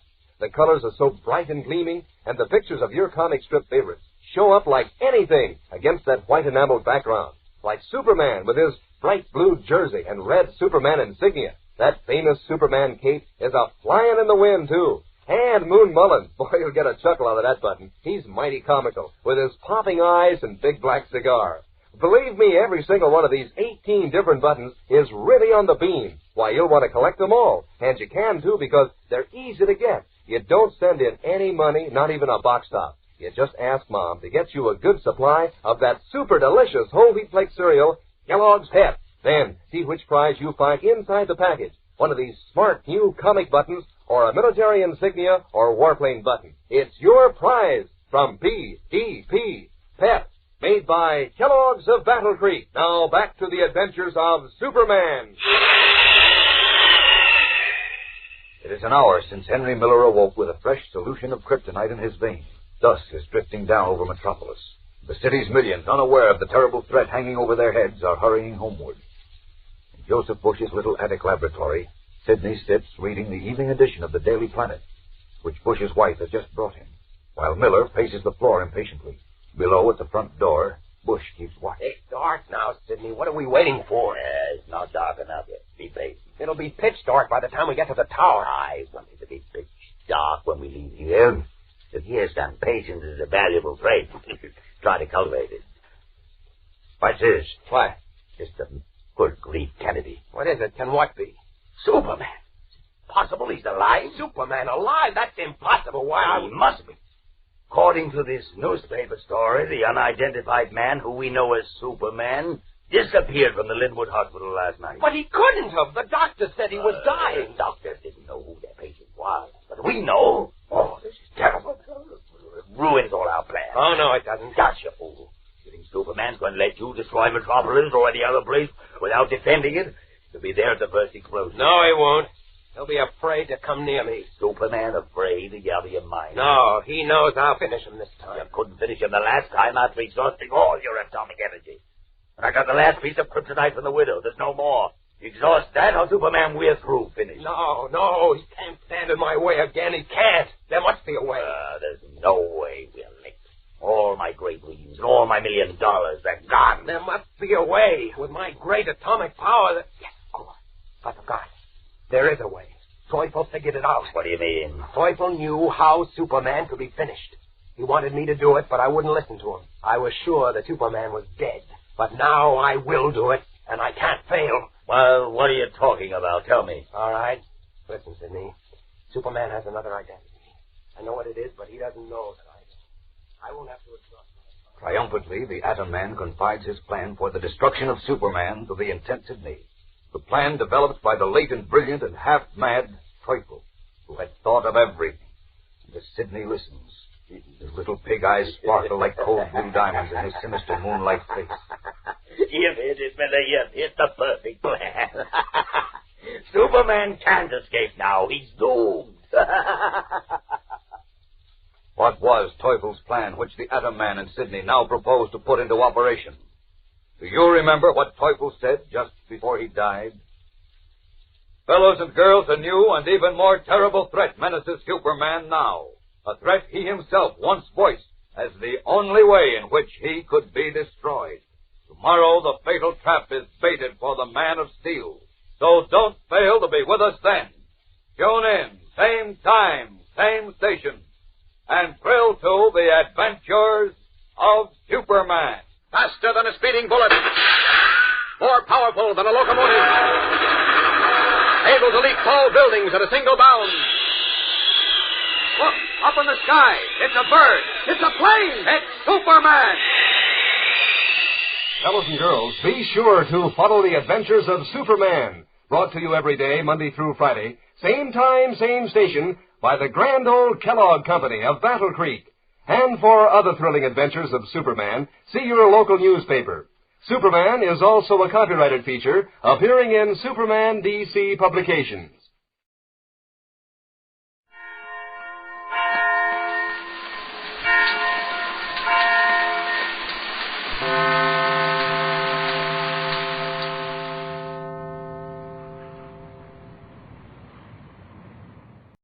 Fed up with the everyday grind.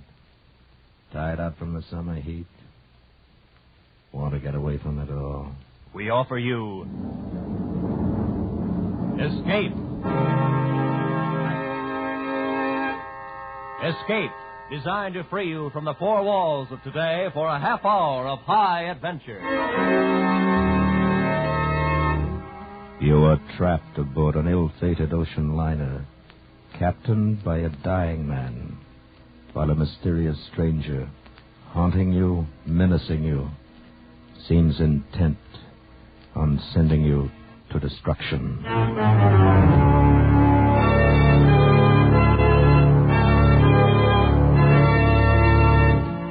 Tonight, we escape to mid-ocean and to the strange passengers aboard a stranger ship, as James Gould Cousins tells it in his gripping story, SS San Pedro.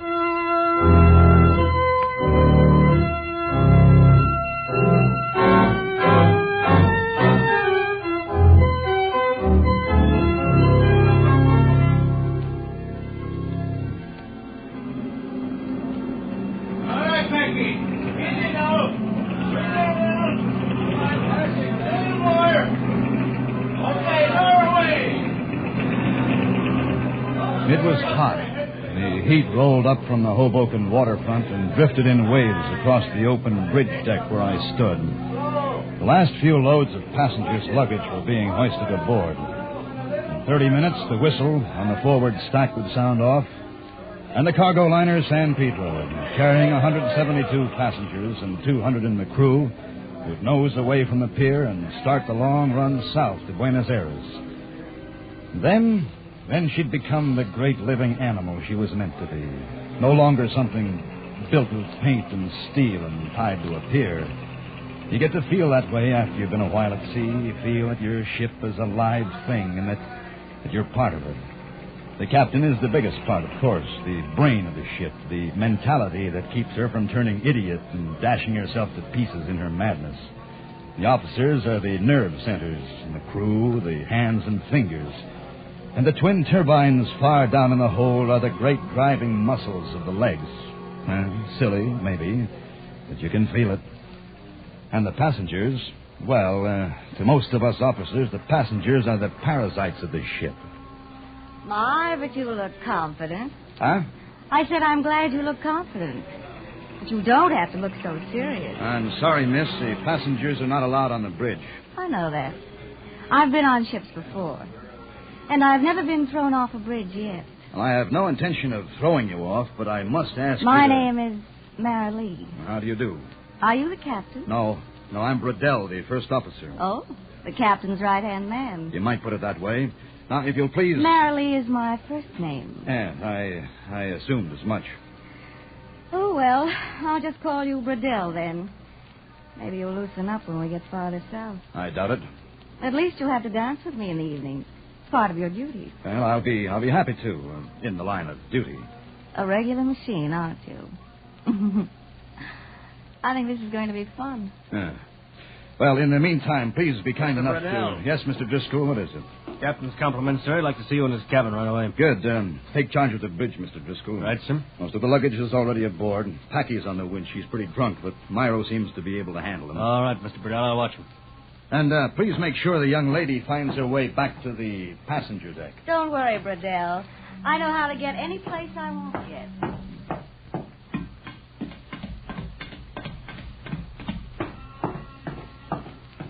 You know, deck officers get all the breaks. Who's your little friend, Bradell? Passenger, a cockeyed nuisance. You can have her, Sparks. Good. Maybe I can teach her the code. I doubt it.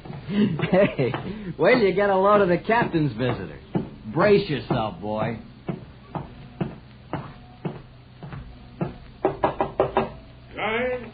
Time. I understand you sent for me, Captain? Oh, Mr. Bradell. Yes, I did, my boy. Everything in order on deck? Yes, sir. We'll sail in about 20 minutes. Good, Mr. Bradell. Oh, I'd like to present a friend of mine, Dr. Percival. How do you do, Mr. Bradell? I don't wonder at your surprise. My appearance is somewhat strange. I'm, sorry, sir. No. I'm quite used to such a reaction. I am well aware that I closely resemble a corpse. Mr. Bradell, I wonder if you'd mind showing Dr. Percival around the ship. Captain Clendenning, we sail in 20 minutes. A very brief tour will show me all I wish to see, Mr. Bradell. Well, maybe after we get underway, I could show you... No, Dr. Percival isn't sailing with us, Mr. Bradell. It shouldn't take more than a few minutes. I'd show him around myself, but I'm not feeling too well. A man wears out, I guess. Starts to break down. Like a machine. Like a machine. That's what she said. What's that, Mr. Bradell? Nothing, sir. Well, shall we get started, Dr. Percival?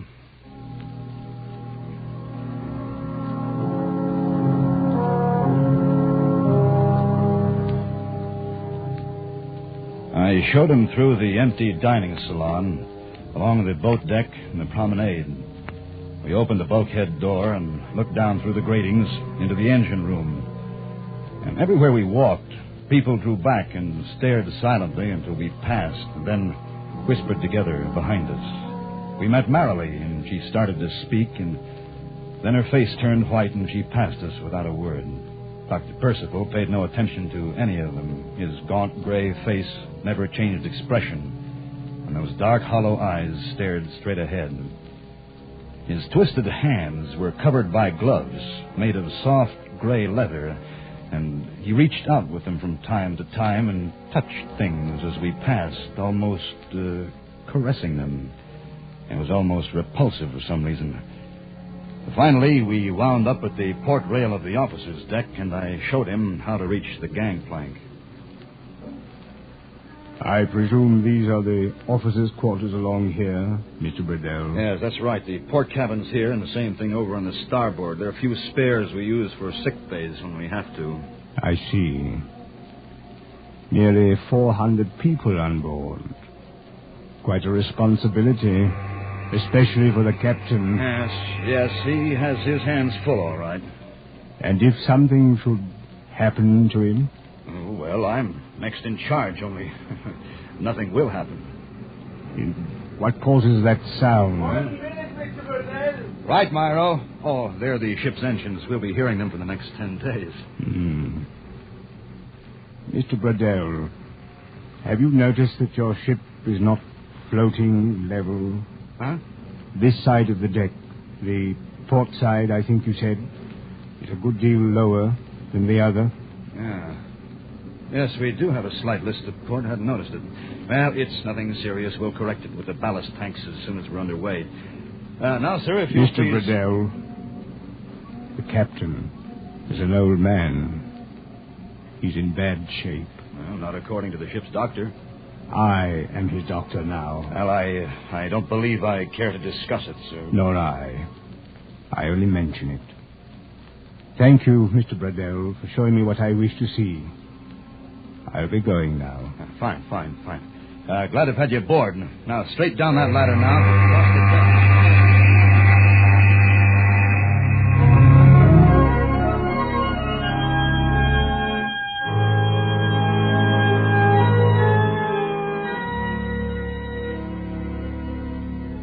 By dinner that evening, we were 140 miles at sea. The sun dropped behind a red haze and brought out a clear, starry night sky. Marilee had somehow wangled a place at my table, but held herself down to an occasional knowing grin that the other passengers probably misinterpreted. I dodged her afterwards, checked over the cargo plan for a while, trying to find some reason for the strange port list that was getting a little more pronounced. And finally dropped into the wireless shack. Oh, hi, Bradell. Get bored with social life? Yeah. It's not the heat, it's the femininity. You should squawk. The only time I see a girl on board this tub is when they come in to wire for money at the next port. Well, I know one you can have. And that's just the one I'd take, too. You're crazy, Bradell. Maybe. You picked up anything?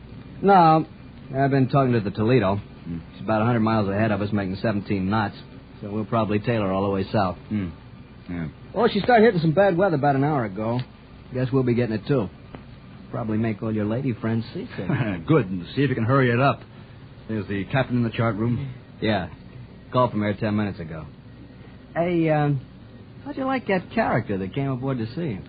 Oh, Dr. Percival? Uh-huh. You can have him, too. Well, see you later. Right. I'll let you know if I get any more in the storm. Right. So long.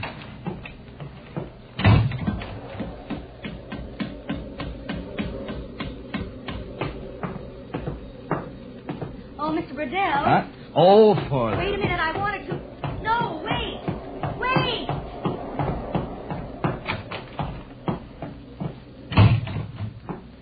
Good evening, Captain. Oh, Mr. Bradell. I've been writing up the night orders. Who has the first watch? Driscoll? Yes, sir. Then Eberly. Good.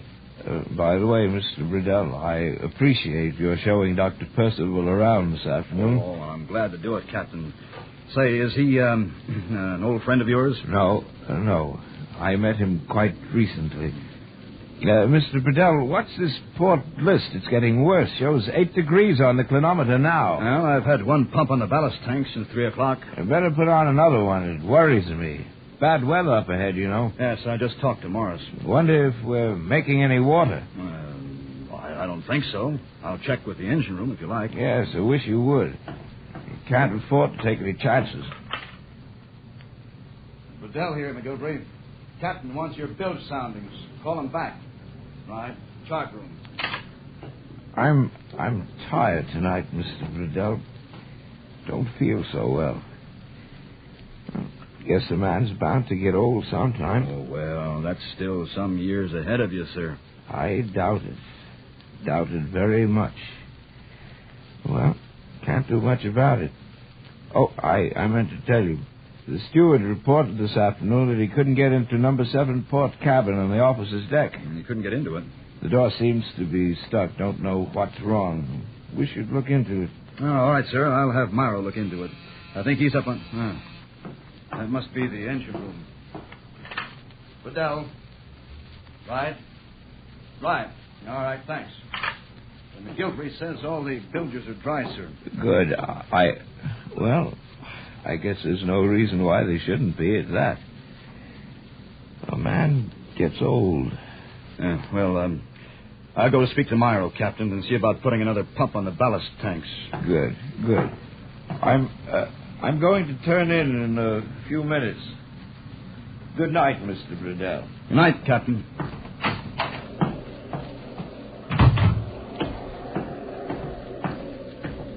Well, I knew you'd have to come out sometime. Now, look, miss. Relax, Bradell. You have a terribly romantic profile. We're getting closer to the tropics all the time. I've been there before. Yes, I'll bet you have. Now, listen. If you want to go... why don't you be human for once? You keep on and you'll end up looking like your ghoulish friend you were showing around this afternoon. He was no friend of mine. There should be a rule against taking passengers who look like that. It gives me the creeps. Well, for your information, we didn't take him. He went ashore. Oh, you'd be a good liar, Burdell, if I hadn't seen him myself a half an hour ago. Huh? Where? He went into one of those cabins right down there ahead of us. On the officer's deck? Mm-hmm. You didn't notice which one? Yes, I did, as a matter of fact. It was number 7. Ah, 7, huh? All right, come on. Now, look, Burdell, I don't want to meet the guy. I don't want to have anything to do with him. Gave me the shivers just to look at him. Did it? Is this the one? Number 7. Mm-hmm. Yes. Mm-hmm. You notice the little crossbar on the door handle? Yes. It's turned straight up and down? Yes. That means the door's unlocked, huh? All right. But it doesn't open. That's right, because it's jammed. The steward reported it this afternoon, not a half hour ago, so you're not much of a liar yourself. But I saw him go in this door. Oh, sure. I sure tell you you, I did. did. I saw him. Anything wrong, Mr. Burdell? Oh, Myro, no, nothing's wrong. This door is apparently jammed. We should try to get it open when you have a chance. All right, sir. And Myro, when you do, please advise this young lady. She's very curious about what's inside the cabin. Good night.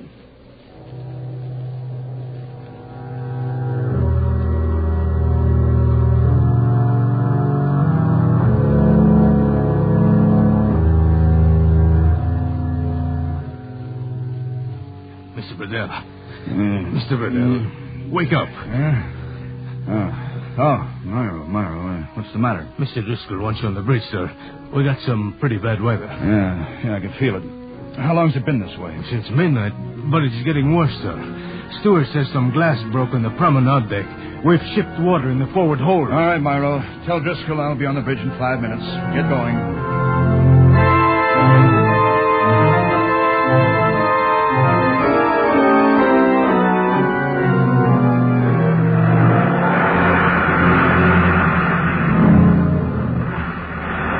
It was fairly bad on deck. Dawn was just breaking, with light enough to make out the long, high swells charging into us one after another, the tops of their crests ripped and torn by the driving wind. We were taking them on the quarter, rolling pretty badly and shipping water on the port bow at every roll. And if anything, that list had grown worse during the night. Oh, glad you're here, Mr. Burdell. Having a rather bad go of it. Yeah, well, we've seen worse. Has the captain been called? No, sir. I thought I'd better wait for you. Right. No need to call him. Where's Eberly? Took some men down to the forward hold. We're shipping water on the port side every time. Yeah, I know. Myro, see if you can get him on the phone. Good Lord. Well, we're listing 11 degrees now.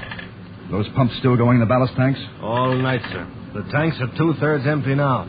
I can't understand it. I think the phone is dead in the forward hold, Mr. Burdell. I can get no signal. All right, Myro. You go on down there and see what the trouble is. Report back. Yes, sir.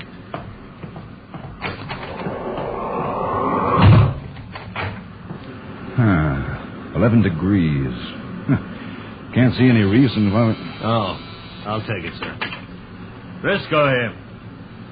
Yes, I know. All right, I'll speak to him. McGilvery says they're taking quite a beating in the engine room. Wants to know if we can't slack off this roll. Yeah, I think we'd better. No use beating ourselves to death against those swells. Glendenning here. Burdell, Captain. Sorry to bother you. It's all right, boy. What is it? Permission to change course, sir. We're taking a bad swell on our quarter. Granted. Whatever you think best. Thank you, sir. Need me for anything? No, sir. I'll report later. All right, Mr. Driscoll, new course. Yes, sir. Ease off 14 degrees and then hold due south. Ease off 14 degrees, hold due south. Aye, sir. I'm going to the wireless room. All right, sir. We ought to be out of this by afternoon.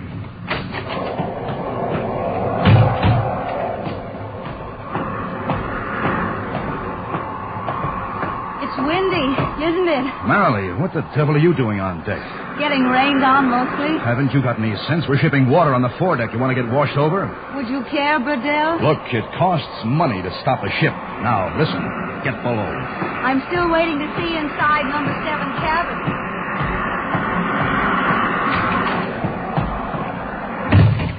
Well, Burdell. They're kind of shaking us well before using, aren't they? Yeah, just change the course. Should ease this roll a little. Morris, what's the nearest ship to us? Still the Toledo, about 70 miles south. They say it's raining down there. Can you imagine? There's nothing any closer, huh? Well, nothing that I've been able... Hey, you don't figure we're... No. There's no danger, Morris. Just routine.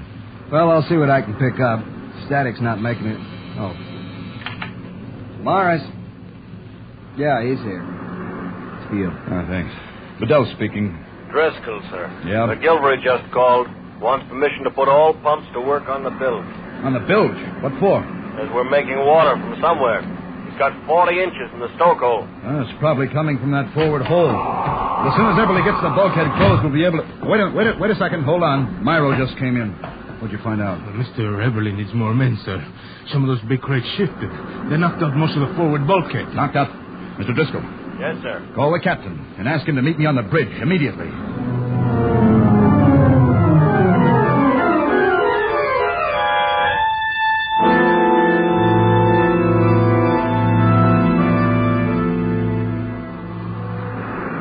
Next hours were a nightmare. All through the day, into the evening. Terrified passengers huddled in the lounges in the salon, not knowing just how great the danger might be and fearing the worst. At 11 a.m., one of the pumps broke down, and the San Pedro settled a little lower as the water gained in the bilges.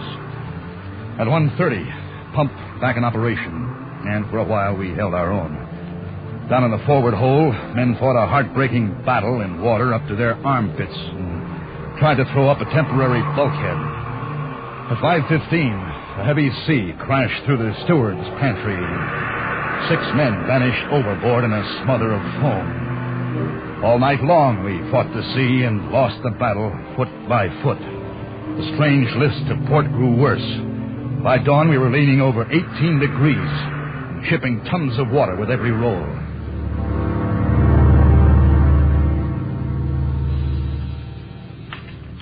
Driscoll here. Right. All right, hold on. Mr. Bradell. What is it, Driscoll? McGilvery on the phone, sir.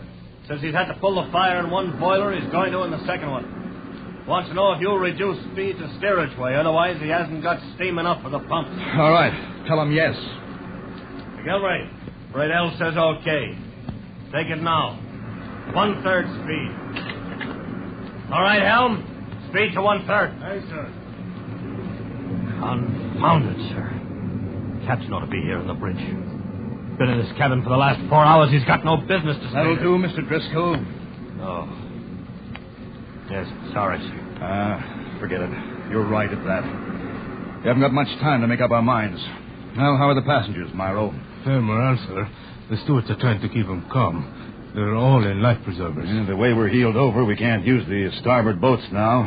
And in another hour, there won't be enough steam for the winches on the port side. Well...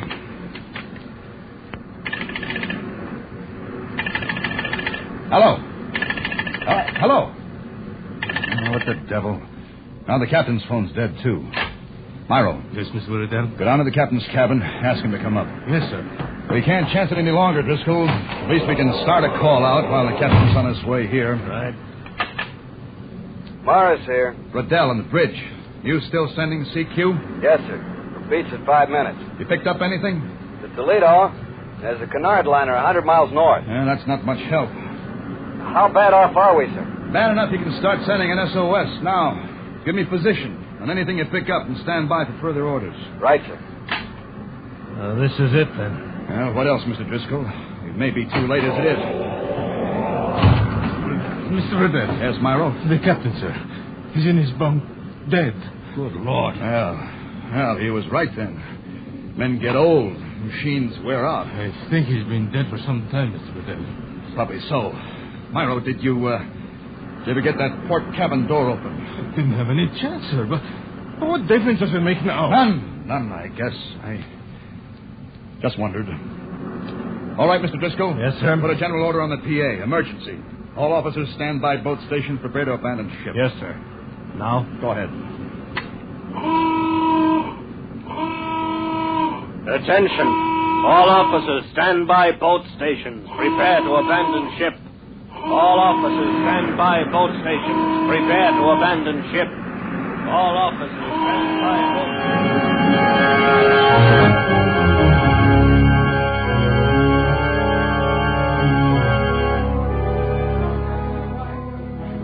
Her brain already gone. Ship was dying. I knew that.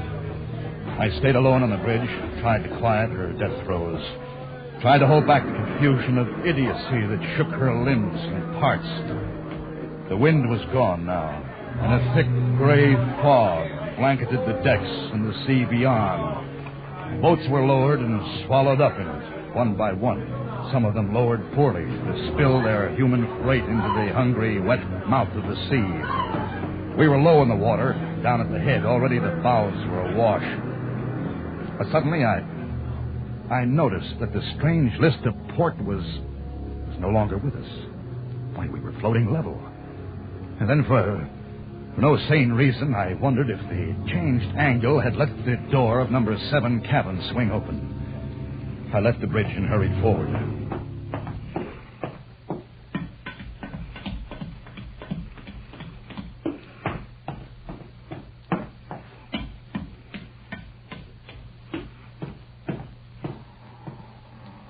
The door was ajar and swung gently with the movement of the ship.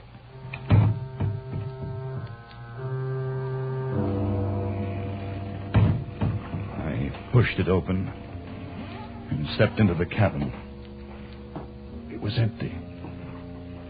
In the air was a strange, dry, musty smell, like old flowers long pressed in the pages of a book.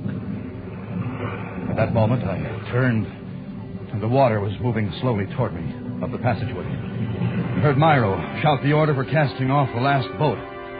I left the cabin, ran for the bridge.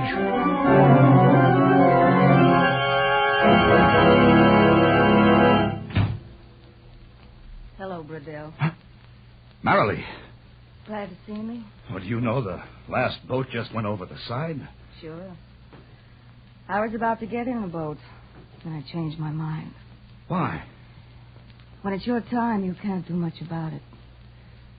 And I knew it was when he first looked at me. What are you talking about? When who looked at you? That guy you called Dr. Percival. He's not on board. I just came from cabin 7. It's empty. Of course it is. Now. He's out prowling around the boat somewhere. I saw him go ashore before we left New York. And I saw him 3 minutes ago. You're crazy. He was standing beside that lifeboat.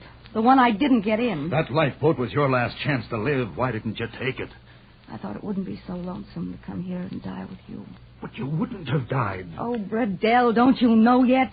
It wouldn't have made any difference no matter what we did. Not with Dr. Percival on board. What has Dr. Percival got to do with it? Everything. When that lifeboat hit the water, it capsized. I knew it would. So you see, I'd have died anyway.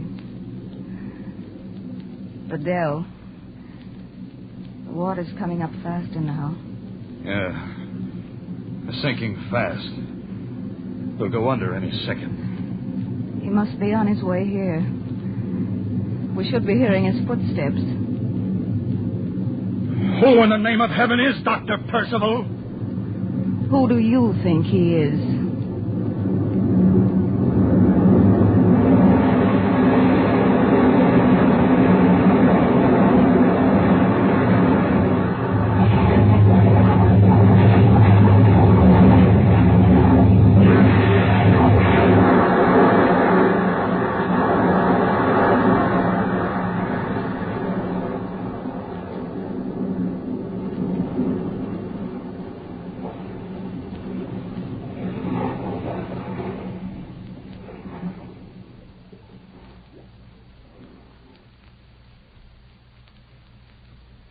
Escape is produced and directed by Norman MacDonald. Tonight we have brought you SS San Pedro by James Gould Cousins, adapted for radio by Les Crutchfield, with editorial supervision by John Dunkel. Featured in tonight's cast were John Daner and Charlotte Lawrence, with Jeff Corey, Don Diamond, Harry Bartell, Larry Dobkin, and Jay Novello. Special music by Ivan Ditmars. Next week, You were standing in the light of an arc lamp by a cathedral in Mexico City, looking at a body lying in the grass. And then a great fear comes over you, and you wonder if you are a haunted man.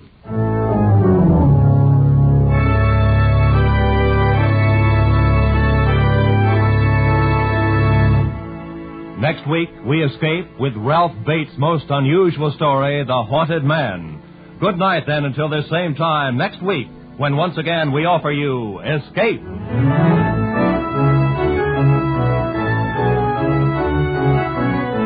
Roy Rowan speaking for CBS, the Columbia Broadcasting System.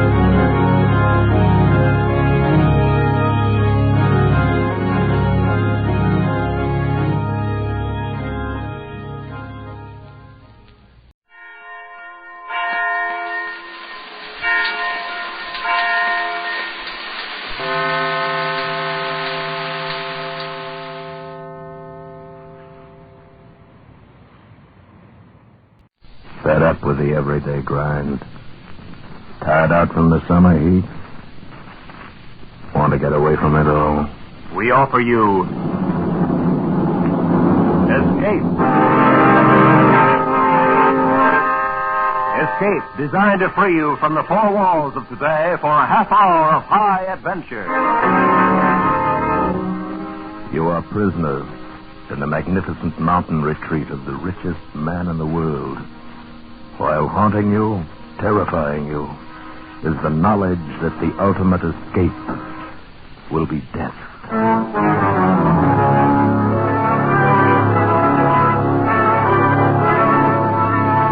Tonight, we escape to an isolated Montana plateau and the strange secret of a stranger family, as F. Scott Fitzgerald told it in his fantastic story, The Diamond as Big as the Ritz.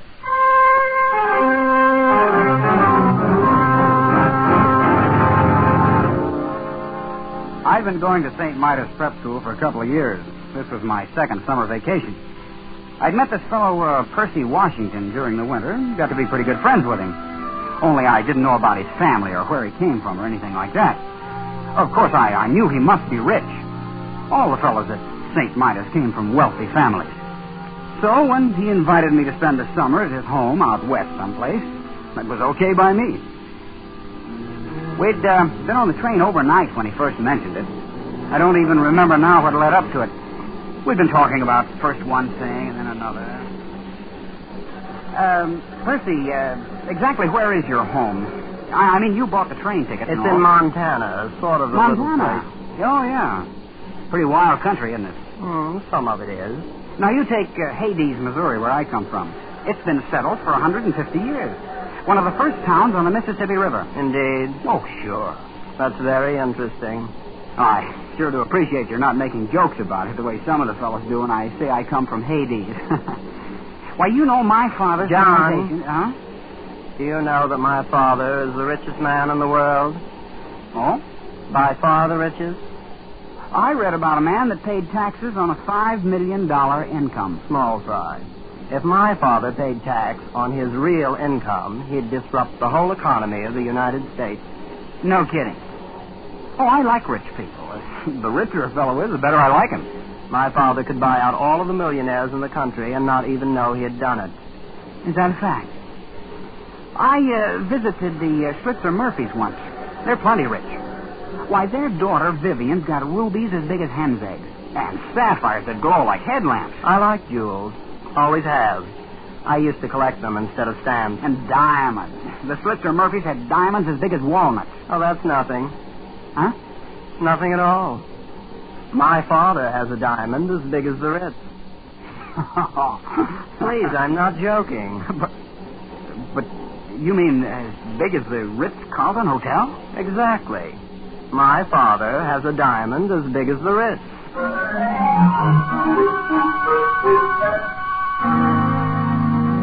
We got off the train about dusk at a little whistle stop called Fish, Montana. There wasn't anything there, not even a station. Just a broken-down old buggy and 4 or 5 sheep herders lounging beside the track. And I suppose wondering who we were. Anyway, Percy and I climbed into the buggy, And without saying a word, the driver cracked his whip, and off we went.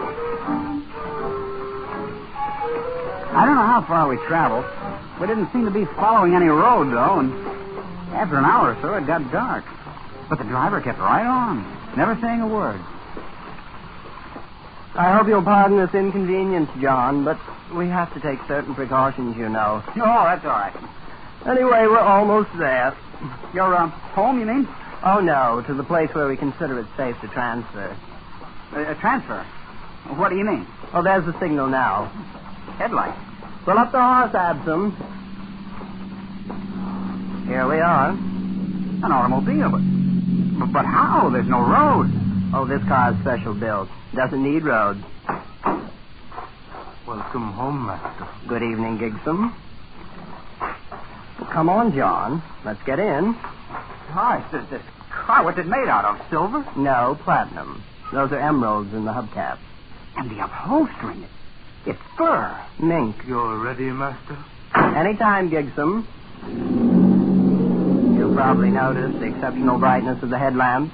The lenses are cut from diamond. Boy, what a car. This old junkie. We use it for a station wagon.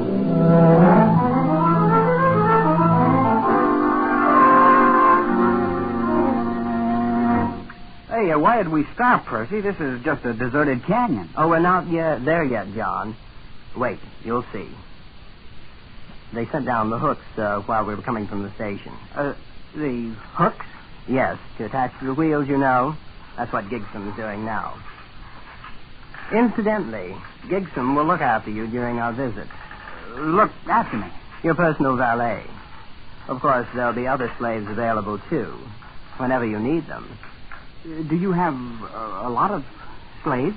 300 or 400, I suppose. Oh, all ready, Gigsum? Yes, Master.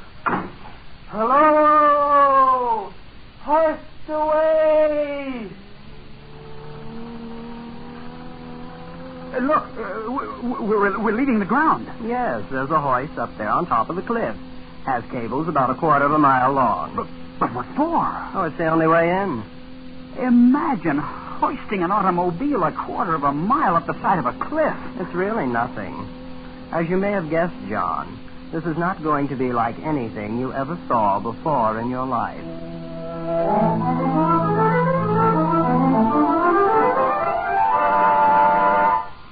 Well, John, there it is. That's your home? It's magnificent. Palatial. It's not bad. How big is it? I think it's around 140 rooms. The father may remember exactly. Then, of course, there are other buildings, slaves' quarters and things. Why hasn't anyone ever found out about it? This place, I mean. Well, for one thing, it's the only 5 square miles in the United States that have never been surveyed. Why not? Oh, things were arranged. I don't see how that's possible. Believe me, it hasn't been easy. I understand Grandfather had to bribe 3 government bureaus, a vice president, and half of Congress once to keep the place off the map. But somebody surely stumbled onto it, prospectors, people like that. Oh, yes, that happens occasionally. Then, of course, we have to arrange things. You mean? Not always. Usually we just take them prisoner and keep them, like the aviators. Planes come here? Well, once in a while they fly over. Of course, they never get away. We have 9 anti-aircraft batteries around the hills. You shoot them down? Oh, yes, great sport. It does upset Mother a bit. And there's always a chance one might get away. That's Father's greatest worry. This place, this whole thing, it's fantastic. Oh, come now, John. I picked you for a fellow with his feet on the ground.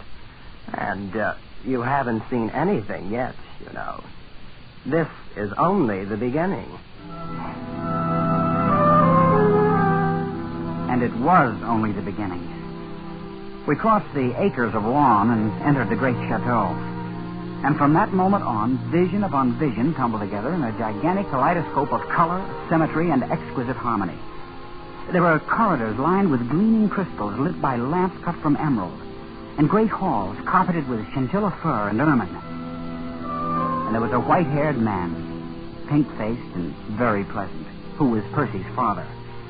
and Percy's mother. A lovely lady with dark hair piled high on her head like a fragile queen. Soft music came from hidden places. Perfumes filled the air. Exotic foods and wines more rare than pearls. I thought there could be no more nor greater wonders. I was wrong. There were many more and greater ones. And one of them I discovered the next morning in the garden.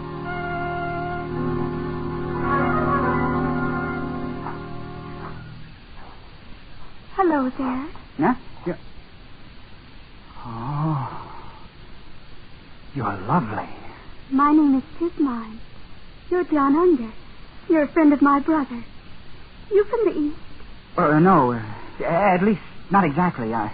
I'm from Hades. Oh? Missouri. Oh. Would you like to sit down here on the grass? Why, yes. Sure I would. I'm going east to school this fall. Do you suppose I'll like it?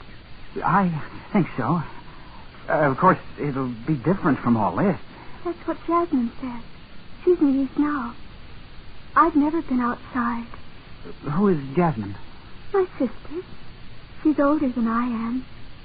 I hope you won't be offended, but you're the most beautiful girl I've ever seen. Yes, I know. What? I surprised you, didn't I? A year ago, I would have said thank you. But Father says it's very necessary to learn to take things for granted. Now I just take it for granted that I'm beautiful. You see? You're pretty sophisticated, aren't you? Oh, I'm not at all. I believe girls should enjoy their youth in a wholesome sort of way. Oh, so do I. I like you, John. I wish you'd spend some of your time with me this summer. Not all with Percy. I will, Tismine. I will. You may be in love with me if you'd like to. I'm absolutely fresh ground, you know. I am in love with you. Of course, we'll have to meet secretly. My parents wouldn't permit it if they knew. Then that's what we'll do. I have to go now. I'm supposed to be with Mother at 11. Aren't you going to ask me for a kiss? Jasmine says boys always do nowadays. Some of them do, but not me. We don't expect nice girls to do that sort of thing. In Hades.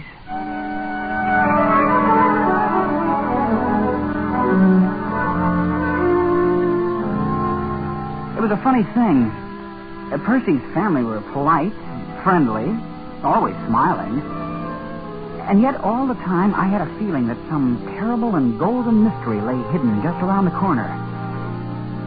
A few days after I'd met Tismine, Percy remarked casually that an unusual event had occurred.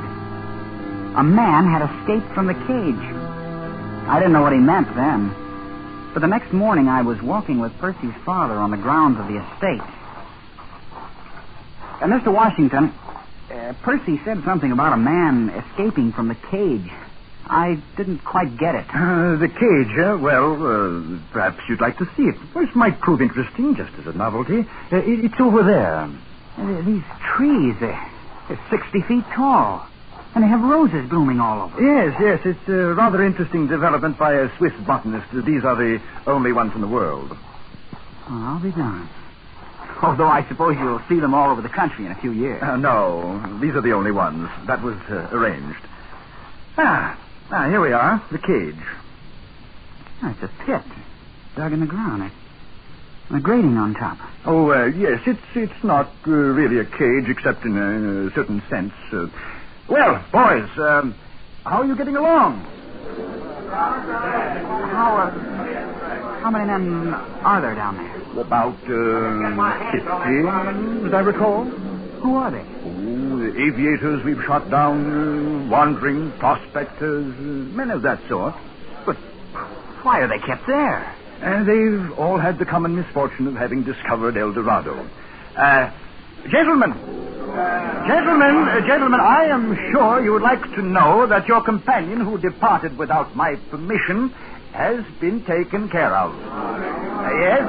Yes, he was shot by some of my agents in 14 different places. Golf, Mr. Unger? They found him then?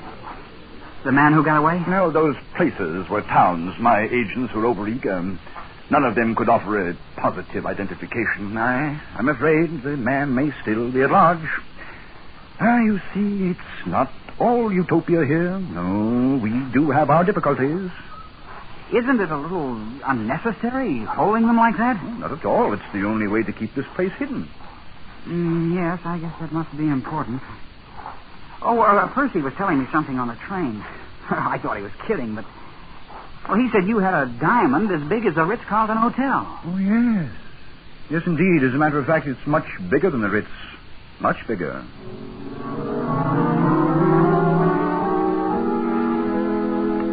Well, summer went on. I was more and more in love with Kismine. She was priceless, exquisite, like no other girl in the world. After a couple of weeks, I kissed her, of course. And I was really in love for the first time. I should have known, should have put two and two together when Percy's father showed me the cage, but I didn't. Until one morning late in the summer, I slipped off with Kismine to the rose gardens. Kismine, I think we ought to elope. Oh, I don't know. It would be much nicer to be married here. Then it'd be more romantic to elope. Yes. All the Sunday supplements would write stories about fabulous heiress elope. I knew an heiress from Omaha once. But I don't think you'd like her. She visited my sister here. Oh? You've had other guests then? Well, yes. We've had a few. Well, wasn't your father ever afraid they might talk outside? Well, to some extent. Let's talk about something more pleasant. Well, what's so unpleasant about it? Well, I grew quite fond of some of them. You mean they told? And your father? They didn't get a chance to. Father had to be sure. But that's murder. Well, what else could we do? In the cage, they'd have been a constant reproach to us. And Father does it so nicely. They're always drugged in their sleep, and we tell their families they died of scarlet fever in Butte. I'm not sure how that affects the statistics there. Of all the horrible... But it's not. It ought to be terribly boring here without ever having anybody. My father and mother have sacrificed some of their best friends. You're no better than... That's what they plan to do with me, then. Couldn't you try to forget it? Be nice to me until you're put away. It's only for 2 or 3 weeks. You'd go on this way, kissing, talking about love, when you know I'm not much better than a corpse. You're not a corpse. You're not. I won't have you saying I kissed a corpse. That wasn't what I said. You did, too. I did not. You said that... Now, just a moment. Father. Who kissed a corpse? Nobody. We were just joking. Now, you two haven't any business here anyway. Now, Kismine, go read. Go play golf. Now, don't you let me find you here when I come back. Yes, Father. Yeah. Good day, children. See? Now he knows you've spoiled everything. You don't really love me. Kismine, you... Oh, what's the use? But what if you are rich and have this place? Why would it be so terrible if anyone found out about it? Why, it's on account of the diamond, of course. Diamond? What is this diamond all of you talk about? Well, you'd better ask Percy. I'm always getting things mixed up. I will ask him. And another thing. I'm getting out of here tonight if I have to dig through the mountains. I'm going back east. Take me with you? No. Why not? Your father wouldn't permit it. You won't take me. I'll go tell him I want to marry you. You can't do that. He'd bump me off this afternoon. Oh, please take me, darling. We will be terribly poor and very happy. And I'll cook things for you. Herbs and berries and stuff. Won't that be fun? Oh, you will, won't you, John?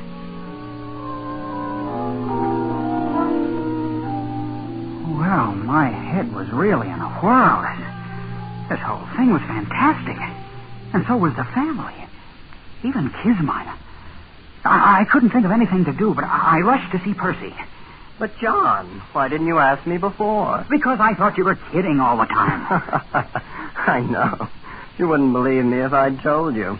I'm ready to believe anything now. Well, it was my grandfather who started the whole thing, purely by accident. He came out here from Virginia after the war between the states and stumbled onto it. Onto what?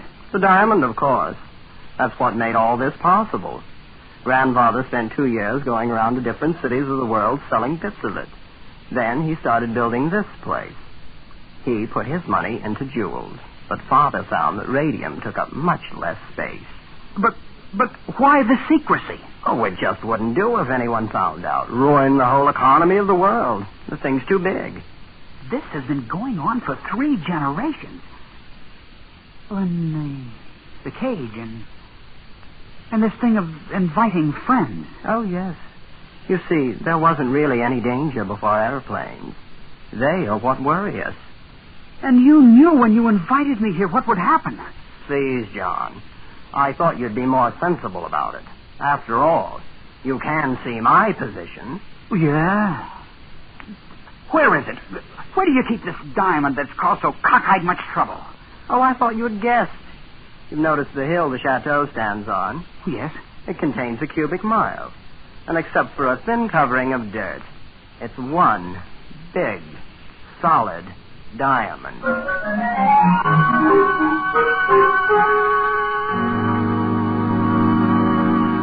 was nearly midnight. I didn't know what awakened me, but all of a sudden I was staring across the patches of moonlight spotting the ermine carpet of my bedroom. Staring at 3 slaves I'd never seen before. They just slipped inside the door and stood there, each with a vicious length of shining copper wire. The official executioners.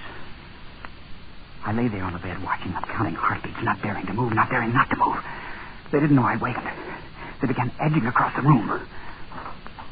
Come on. All 3 of you. There's no time now for this. All hell's broken loose. Hurry. I took one long, deep breath. The first one in several moments. Then I was out of the bed in an instant, throwing on my coat and dashing through the long crystal corridor to Kismine's room. Kismine, are you awake? John, over here by the window. So they woke you up, too. If you mean 3 of your father's slaves... No, airplanes. Airplanes. So that's what it is. At least a dozen. I saw them crossing against the moon. Look, they're circling way over there. You think they're here on purpose? Oh, yes. They dropped warnings to Father. It's that man who got away from the cage, you know. Good for him. Yes, wasn't he clever? I think we'll open up on them any second now. Open up? Yes, our anti-aircraft. Oh, this is going to be thrilling. Thrilling? Oh, look, they're in range now. Bravo! Bravo! Kismine, get away from that window.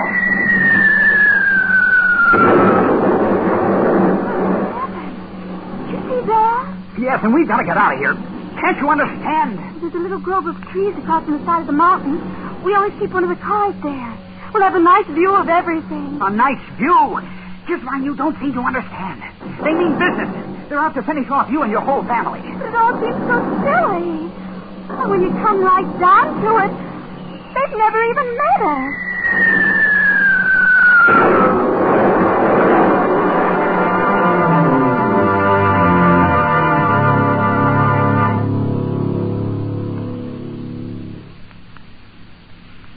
What time is it, John? Is it morning yet?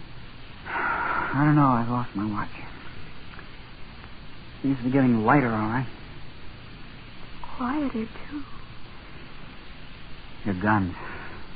They're knocked out. Every last one of them. It won't be long now. Seems such a shame. The family put so much work on the place. Everything's always been so pleasant. Yeah. You better get some sleep, Kismine. I'm going to walk down the path a little ways. You'll come back. Yes, Kismine. I'll come back. At the edge of the wood, I stopped and looked out across the valley toward the wrecked chateau standing on its diamond hill. And then suddenly, 3 men appeared, bearing a heavy burden among them. It was Mr. Washington and 2 of the slaves. All right. This is far enough. We'll stop here. Now, I'll hoist it up and hold it there. Both together now. Easy now. Easy. The burden they held up to the heavens was an immense diamond. Now, you out there. You there. I could see no one else anywhere in view. You, above there. I want you to understand this is only a sample. I'll give you 1,000 cutters fine, set in pedestals of platinum. And I'll build you a temple 1,000 feet high, cast of solid gold.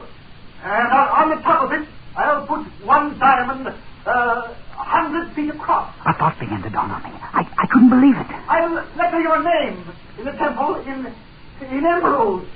And I'll see that the whole world worships at its base.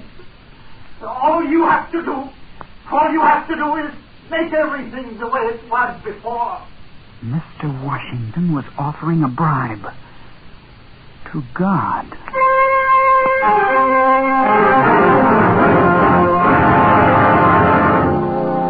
He stopped talking and waited. And then, out of the silent heavens, blossomed the white puffs of parachutes.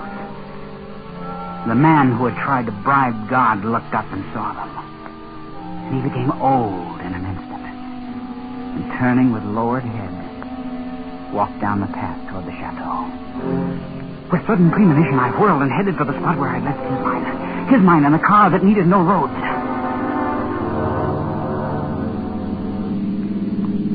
Haven't we gone far enough, John? I suppose. We're 10 miles from the chateau. It's all so hectic. It's rushing about and losing sleep in everything. Hand me those field glasses. Here they are. You see anything? No. Oh, wait. What is it? It's your father and mother. And Percy.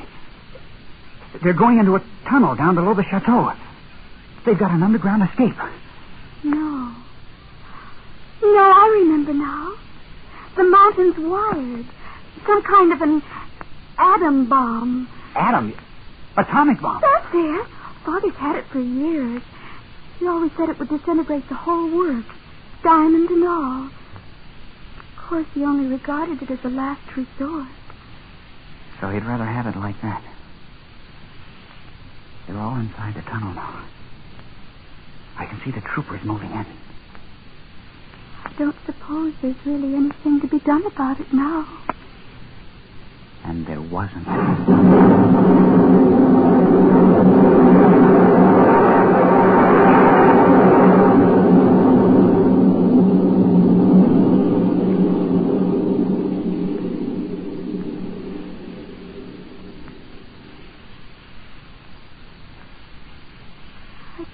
Thinking about things the way they were.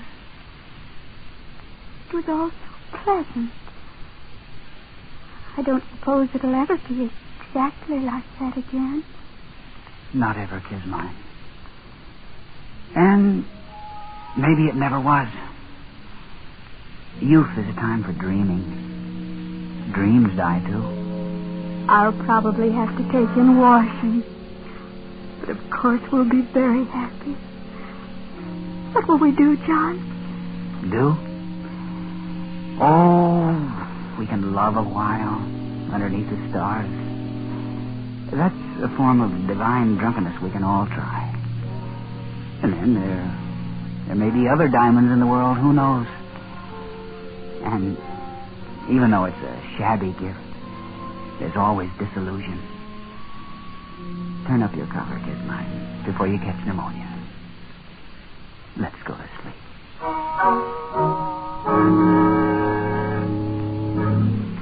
Escape is produced and directed by Norman MacDonald.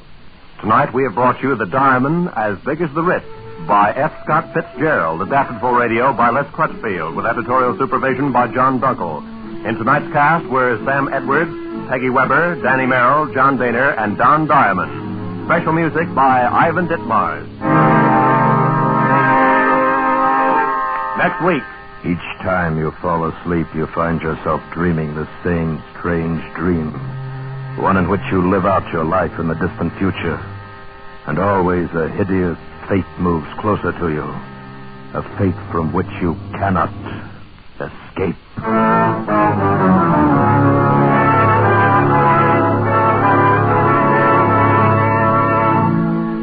Next week, we escape with another great story by one of the world's greatest authors.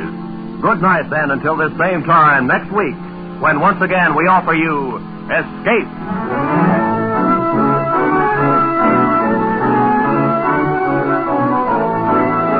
This is Roy Rowan speaking for CBS, the Columbia Broadcasting System.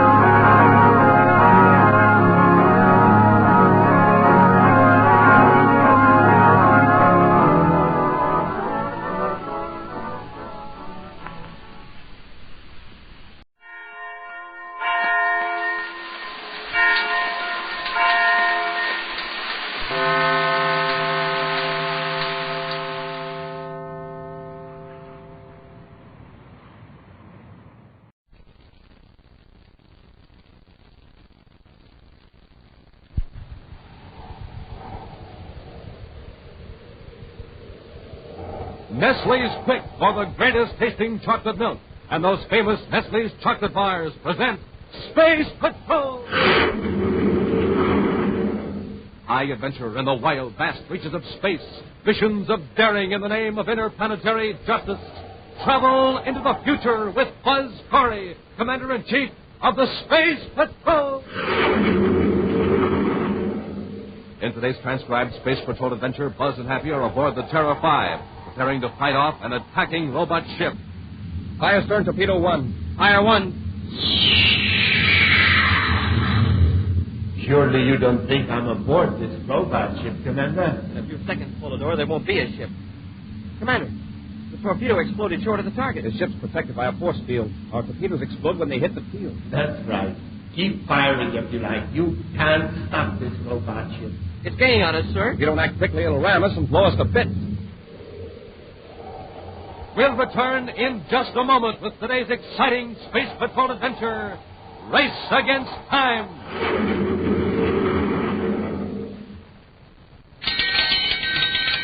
Come and get it!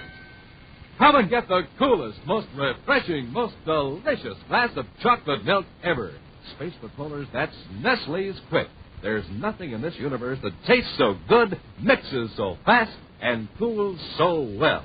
Nestle's Quick has the same terrific flavor as your favorite Nestle's chocolate bars. What smooth, velvety chocolate. And it's so easy, Quick just about makes itself. Listen, first you pour out your big frosty glass of milk, then you just drop in 2 teaspoons of Nestle's Quick. Swish it around for a second, and there it is, your Quick-Me-Up, packed with nourishment, full to the brim with cool refreshment. Just what you want in this hot weather. So be sure you get Mom to bring home the big brown and yellow can of Nestle's Quick, so you can make yourself a glass of Quick anytime you like. And remember, this is the sound of good things coming. Come and get it! Come and get your Martian totem head, too. Boy, you'd better hurry, because this offer is almost over. You can have tons of fun with your totem head, because it's got magic forehead vision. You can see out, but nobody can see in. Today, send a lid or a tracing of the label from a can of Nestle's Quick, together with your name, address, and 25 cents, to Space Patrol, Box 686, St. Louis, Missouri. That's Space Patrol, Box 686, St. Louis, Missouri, and hurry!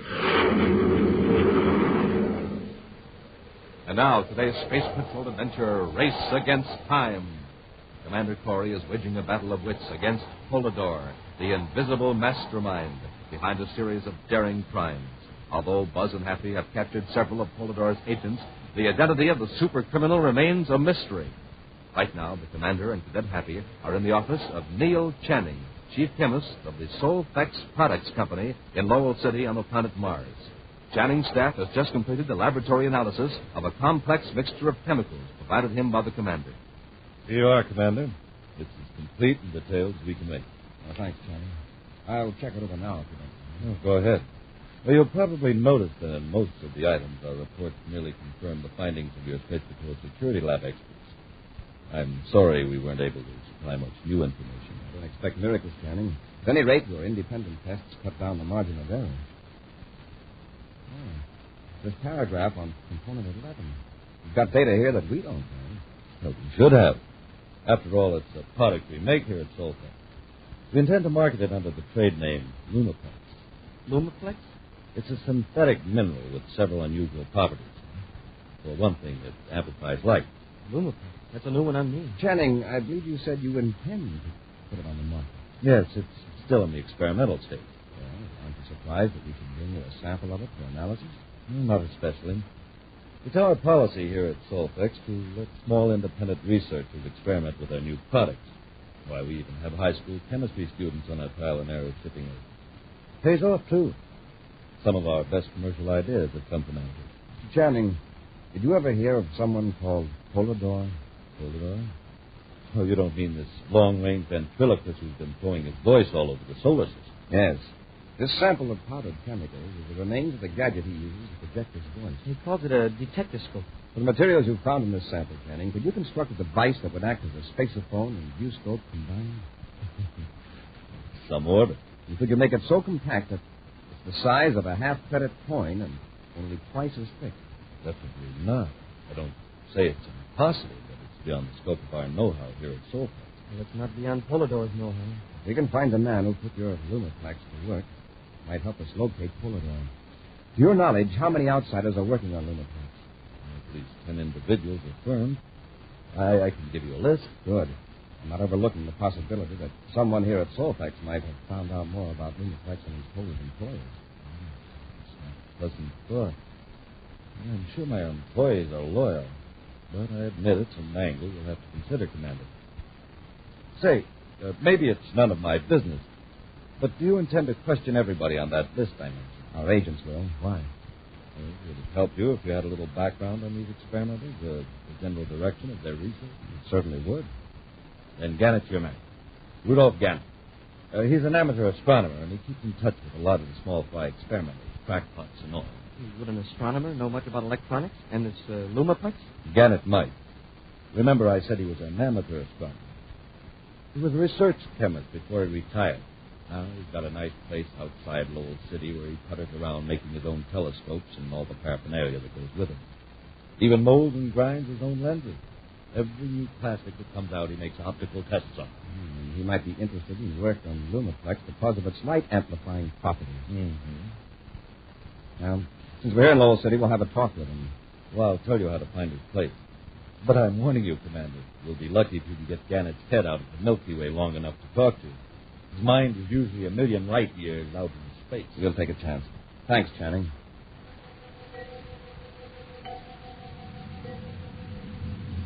Outward bound from Terra, a private cruiser follows a vector that avoids the regular space lanes.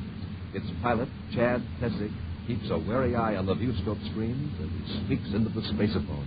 Everything's set, Polidor. Not a hitch. If you are sure you're not being followed, proceed to headquarters.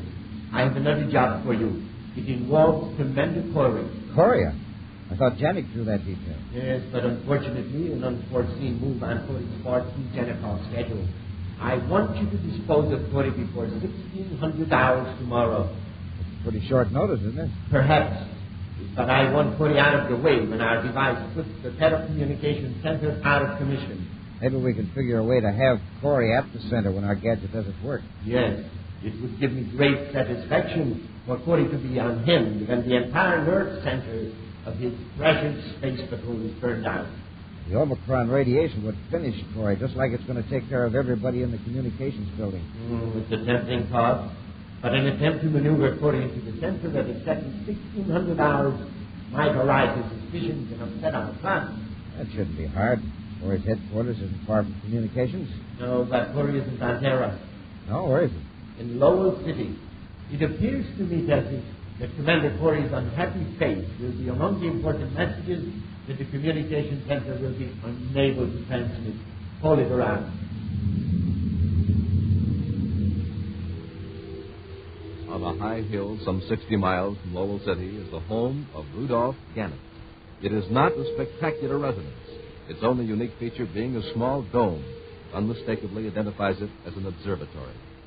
In a library adjoining the dome, Gannett looks up from a list of names Commander Cory has just handed him. I see you have Professor Arlington's name here. Do you know him? Oh, quite well. I don't wish to see him unkind, but you might as well cross his name off the list. Well, you don't think he's working with Lumaplex? Playing with Lumaplex is more in Arlington's line, Commander. Please don't misunderstand me.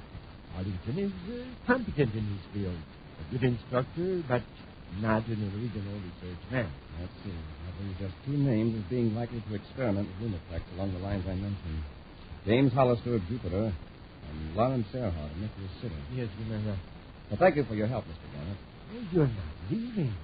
I was hoping to show you my observatory. I'm sorry, but we've got to get back to Lowell City. Later, when we aren't so rushed, Happy and I'd be delighted to see you. Oh, we sure would, Mr. Gannett. Oh, you men who search for criminals are always in a rush. That's why I like astronomy. There are no criminals in the heavens. The stars all obey the law. Maybe that's because they're old enough to know they can't get away with disobeying the law. So long, Mr. Gannett. Goodbye, Mr. Gannett, and thank you very much. Oh, you're welcome. Goodbye, gentlemen.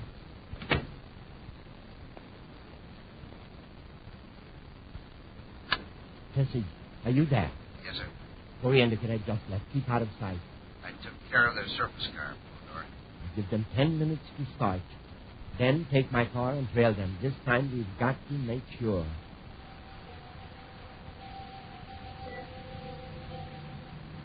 With Commander Corey at the wheel, the Space Patrol surface car moves swiftly over the deserted road to Lowell City. The many turns and grades in this stretch through the mountains keep Buzz and Happy from noticing the car following, a mile behind. Hey, we're making good time for this kind of road. Mm-hmm. What time is it? Well, I've got 11:16, but my watch is slow. What? That Happy's watch isn't correct at a split second? Well, I noticed it at Gannett's place, sir. I checked it with his clock, and I'm a half a minute behind. Well, an astronomer would certainly have the correct time. I don't want to take my eyes off the road, Hap. What does my watch say? Why, well, that's funny. Yours is the same as mine. We both can't be off the same amount. Yeah, right now, 30 seconds can't make any difference. That's right. We'll still make Lowell City by 1200. Say, wouldn't it be a joke on Gannett, the well-ordered astronomer, if his clock was wrong? Mm-hmm. I just happened to think an observatory would have several clocks, keeping different kinds of time. Universal star time, local star time. Oh, sure. The clock I saw was probably on Mars sun time. Hey, Commander, our windshield is fogging up. Fog in this dry Martian atmosphere? Something is clouding the windshield. What's wrong with that automatic gizmo? That electronic field is supposed to repel dust and Hap, vapor. I can't see. Look out the side and guide me. Commander, you're too close to the edge.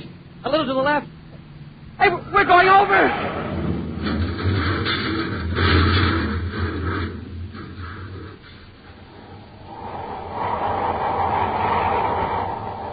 We'll return to Space Patrol in just a moment. Hi, Space Patroller. Hi, Captain Tufeld. Hey, see, you got another keen man from Mars totem head in the morning mail. How many you got now? 3 and 4 more to come. Just wait. I'm going to have the biggest totem pole in the whole universe. Because I'm sending for totem heads just as fast as I can get box tops. Smart boy. And Space Patrollers, if you haven't started your totem head collection, you better get going right now. Because this terrific offer ends soon. And you don't want to miss out on the fun you can have with these neat totem heads. Wear them over your head, and from head to shoulders, you're in the sky. A man from Mars totem head is more than 12 inches high. And every one of them has magic forehead vision. Yes, sir, magic forehead vision. That's the special secret eye plate. You can see out, but nobody else can see in. When you get lots of totem heads, you can build yourself an honest-to-goodness totem pole in your room or in your backyard, like I'm doing. Each totem head has a face in front and one in back, too. A beak-like nose, fang-like teeth, and ears that flop. And wait till you see those bright Martian colors. Red and yellow, green and black. Hurry, gang. Get your box top in your quarter and send for yours now. Remember, Space Patrollers, this offer soon ends. So for every totem head you want, send a Rice Chex or Wheat Chex box top, together with your name and address and 25 cents in coin, to Space Patrol, Box 686, St. Louis, Missouri. Don't forget your 25 cents. That's Space Patrol, Box 686, St. Louis, Missouri. This offer good only in the USA and may be withdrawn at any time. And now back to our Space Patrol adventure, Race Against Time. Buzz and Happy are in the surface car driving through a mountainous region of Mars after interviewing an amateur astronomer named Rudolph Gannett. Suddenly, the windshield of the car clouded up, and before Buzz could bring the car to a stop, it careened over the edge of an embankment. Now the car is tumbled to a stop in the soft dirt just a few feet from a straight drop-off. A moment later, another surface car rounds the bend and stops at the scene. A man gets out and ascends the slope toward the wreck. The two space patrollers lie motionless in the battered surface car. Then Happy moans and stirs. Suddenly, he's aware of a quick, firm grasp on his arm. A pressure that in 1 second tells Happy, even in his dazed condition, that Buzz wants him to remain quiet and feign unconsciousness.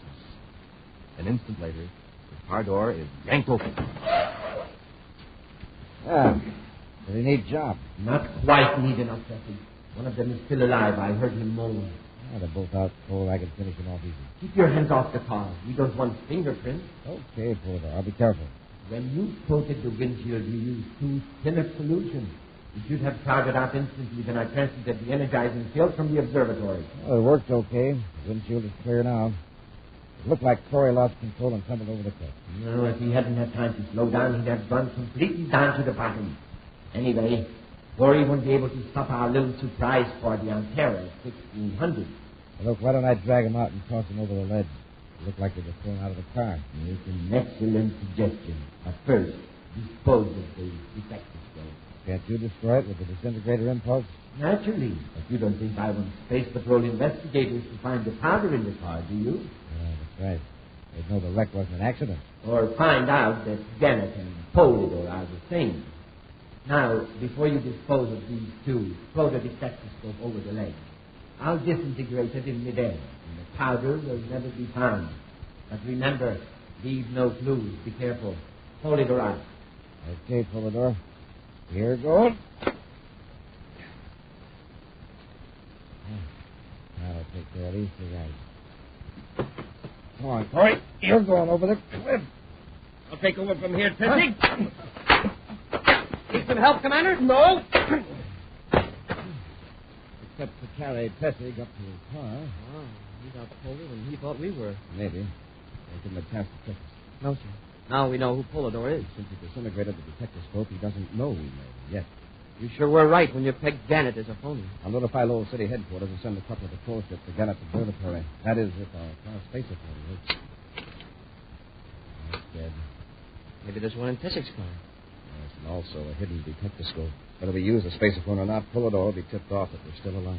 I guess a surprise attack on his observatory is impossible. We'll take Tessig to Lowell City. Then we'll send patrol ships to the observatory while I work on Tessig. I've got to find out what Polydor meant by a surprise party on Terra at 1600. Yeah, I heard that. Yeah, it sure can't be anything good. Remember, after we get near Tessig's car, not a word about Polydor, Tessig, or Terra. Maybe we can't keep him from seeing us with his detectoscope, but we can keep him on a hot seat, worrying about what we're going to do. After a fast and silent trip to Lowell City, Buzz dispatches two patrol ships to Polydor's observatory. Then, in the Space Patrol headquarters of the Mars capital, he questions Chad Tessig. Once more, Tessig. What's Polydor planning to do on Terra at 1600? Polydor? Yeah, I don't know what you're talking about. All right, then. Gannet. I heard the whole conversation back at the wreck. Polydor is Gannet, and you're working with him. You've been working too hard, Commander. You're imagining things. I'm through wasting time, Tessig. I'm giving you a brainograph test. Excuse me, Commander. Yes, Happy? The patrol just reported in from the observatory. Polydor was gone, I suppose. Yes, and so was that small atmosphere ship we saw parked near the house. The agents are searching the place from top to bottom looking for evidence. Get anything out of Tessig? No. The brainograph will fix that. Oh, another thing, sir. The local lab men went over to Tessig's car. They found some more powder. Polydor had a detectoscope in there, all right. Now get this, Tessig.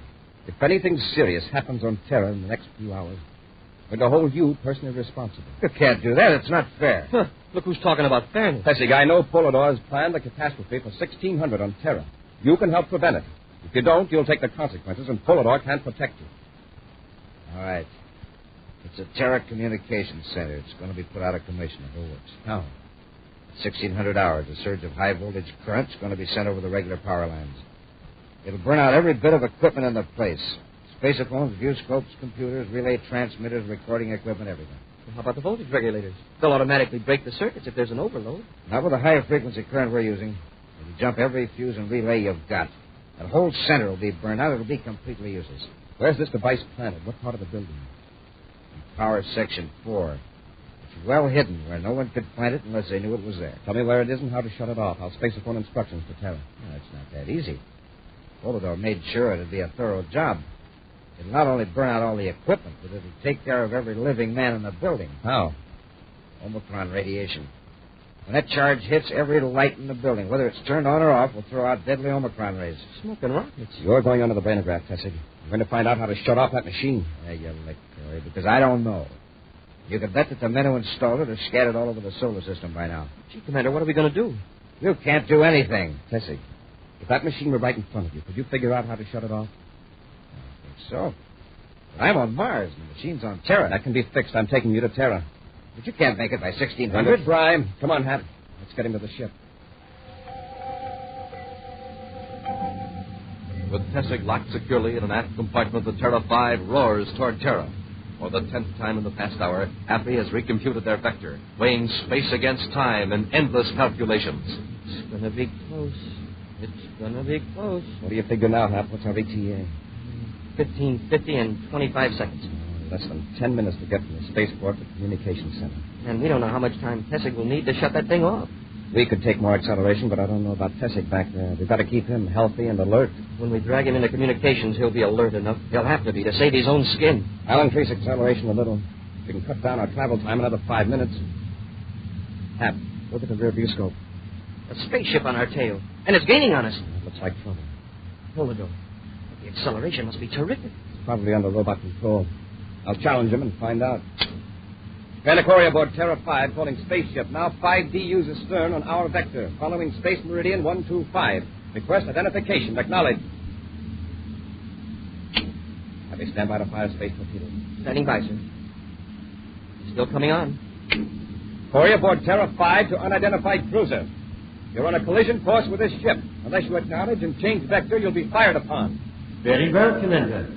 Go ahead and fire. It's Polidor, all right. Polidor, we've changed vector, and your ship is still tailing us. I'm giving you one more chance. I'm on target, sir. Fire stern torpedo 1. Fire 1. Surely you don't think I'm aboard the ship, Commander? In a few seconds, there won't be a ship. Commander, the torpedo exploded short of the target. Something must have been wrong with the proximity fuse. No, Cadet. This ship is protected by a force field. Your cosmic torpedoes will never reach me. Commander, can we try it again? It'll be a waste of time. The proximity fuses react to the force field instead of to the actual hull of the ship. That's right. Keep firing if you like. Meanwhile, this robot ship will pursue you and rem you. If we time it right, and wait till he gets real close. No, we destroy by our own torpedo. Exactly. You may as well face it, Corey. You will never reach Terra. And as you probably know by now, the communication center will be destroyed at 1600 hours. In a moment, Commander, my viewscope screen will go blank. And I'll know that you and the Terra 5 have been blasted to bits. Goodbye, Commander. Gee, sir, what can we do? Evasive tactics are no good. Polidor's robot keeps right on our tail. Hap, put on a spacesuit, then shove a cosmic torpedo out of the cargo hatch. I'll cut down our acceleration. Yes, sir, but what good will that do? The torpedo will have the same velocity as the ship. It'll stay right with us. That's the idea. Hurry. Get that suit on. When you're ready to shove the torpedo out, signal me on your suit spaceophone. Now get going.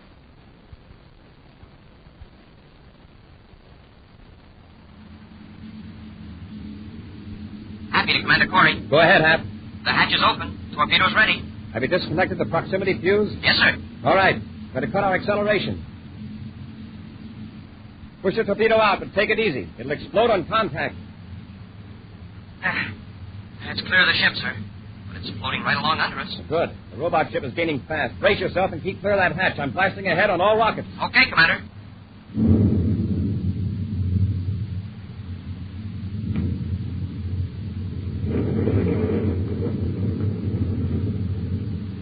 Everything all right back there, Hap? Yes, sir. But there was a big flash of light astern. That was Polidor's robot ship colliding with a torpedo. When I accelerated, we pulled ahead fast and left the torpedo behind. And the robot smacked it instead of us. Check on Tessig before you come forward. I want him in good shape when we reach Terra. It's 15:48 by the ship's chronometer when the Terra 5 roars to the Terra space lock. Buzz and Happy are rushed to the communications building in a surface car, holding the panic-stricken Tessig between them. A swift elevator drops them down to Power Section 4, where the infernal device is poised to hurl destructive current and deadly radiation through the huge building. Come on, Tessig. Where is it? It's in this room, there, behind that panel. Get to work and shut it off. Make it snappy. It's awful close to 1600. There it is. It's already started. We're too late. Just building up potential. We won't throw the current into the main line until the power's up. Well, don't just stand there. Shut it off. Commander, I can't remember. I can't think straight. Let's get out of here. There isn't time to get out. The only way you can save your own neck is to save everybody else. Now get to work. I think this is the switch. Nothing happened. That must be for one of the preliminary operations. Once it's underway, it can't be stopped. I can't think. If I turn the wrong switch, it would throw the power on ahead of time. Tessie, you've only got a few seconds. Quiet, Hap. Don't rattle him any more than he is. You might as well all relax, gentlemen. There is nothing you can do. Hold it. There's a detectascope in here, too. I don't suppose, Commander, you'd like to spend your final minute of existence in explaining how you avoided my robot ship? When the view scope went blank, I thought I had you. Make him shut up. Let me think. Now, how can Puri make me shut up when I'm safely on board? Polidor, tell me how to stop this machine. Please. He's not going to tell you. You've got to do it yourself, and you've got just 10 seconds. But, Commander... 8, 7, 6, 5, 4... I can't read. 2, 1... Something's gone wrong. It's not going to go on. Those fools. Those bungling fools. There's only one thing that could be wrong. They forgot to set the final locking switch. The locking switch? Which one is that? This one, right here. But it's in position. That's all I wanted to know.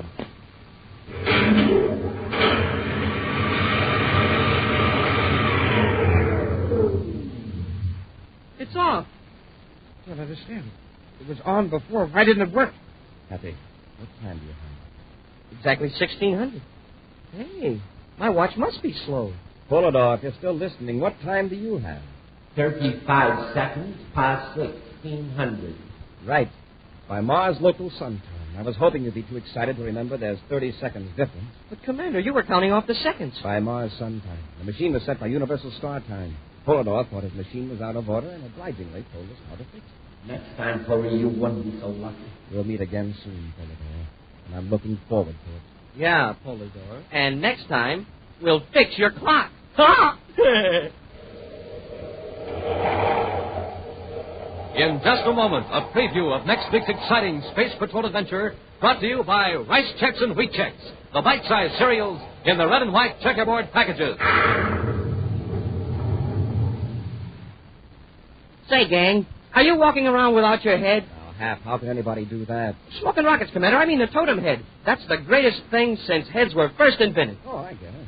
And Space Patrollers, you want to get one of these spooky totem heads. You can see out, but nobody can see in. You've got to act right away. There's very little time left, and when this offer ends, it'll never be made again. Don't be without your head when it's so easy to get a totem head. You just send your name and address and 25 cents together with the lid from a can of Nestle's Quick or a tracing of the front of the Quick label or a Rice Chex or Wheat Chex box top to Space Patrol, Box 686, St. Louis, Missouri. Got that, boys and girls? It's Space Patrol, Box 686, St. Louis, Missouri.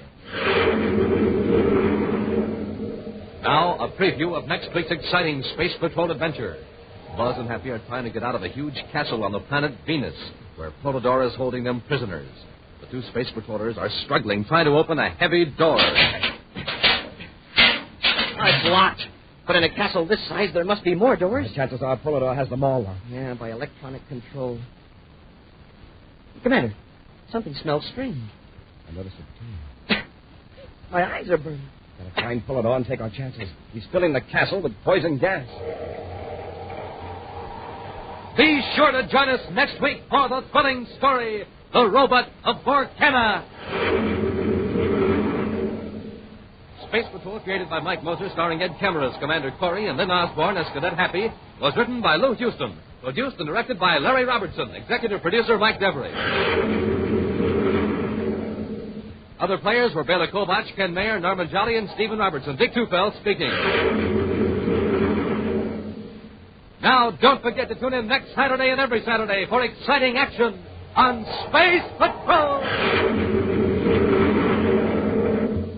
Space Patrol was brought to you today by Nestle's Quick for the greatest tasting chocolate milk and those famous Nestle's chocolate bars. Be sure to see another exciting Space Patrol program in your local ABC television station. Consult your newspaper for time and channel. This program is broadcast to our armed forces overseas through the worldwide facilities of the Armed Forces Radio Service. Space Patrol came to you transcribed from Hollywood.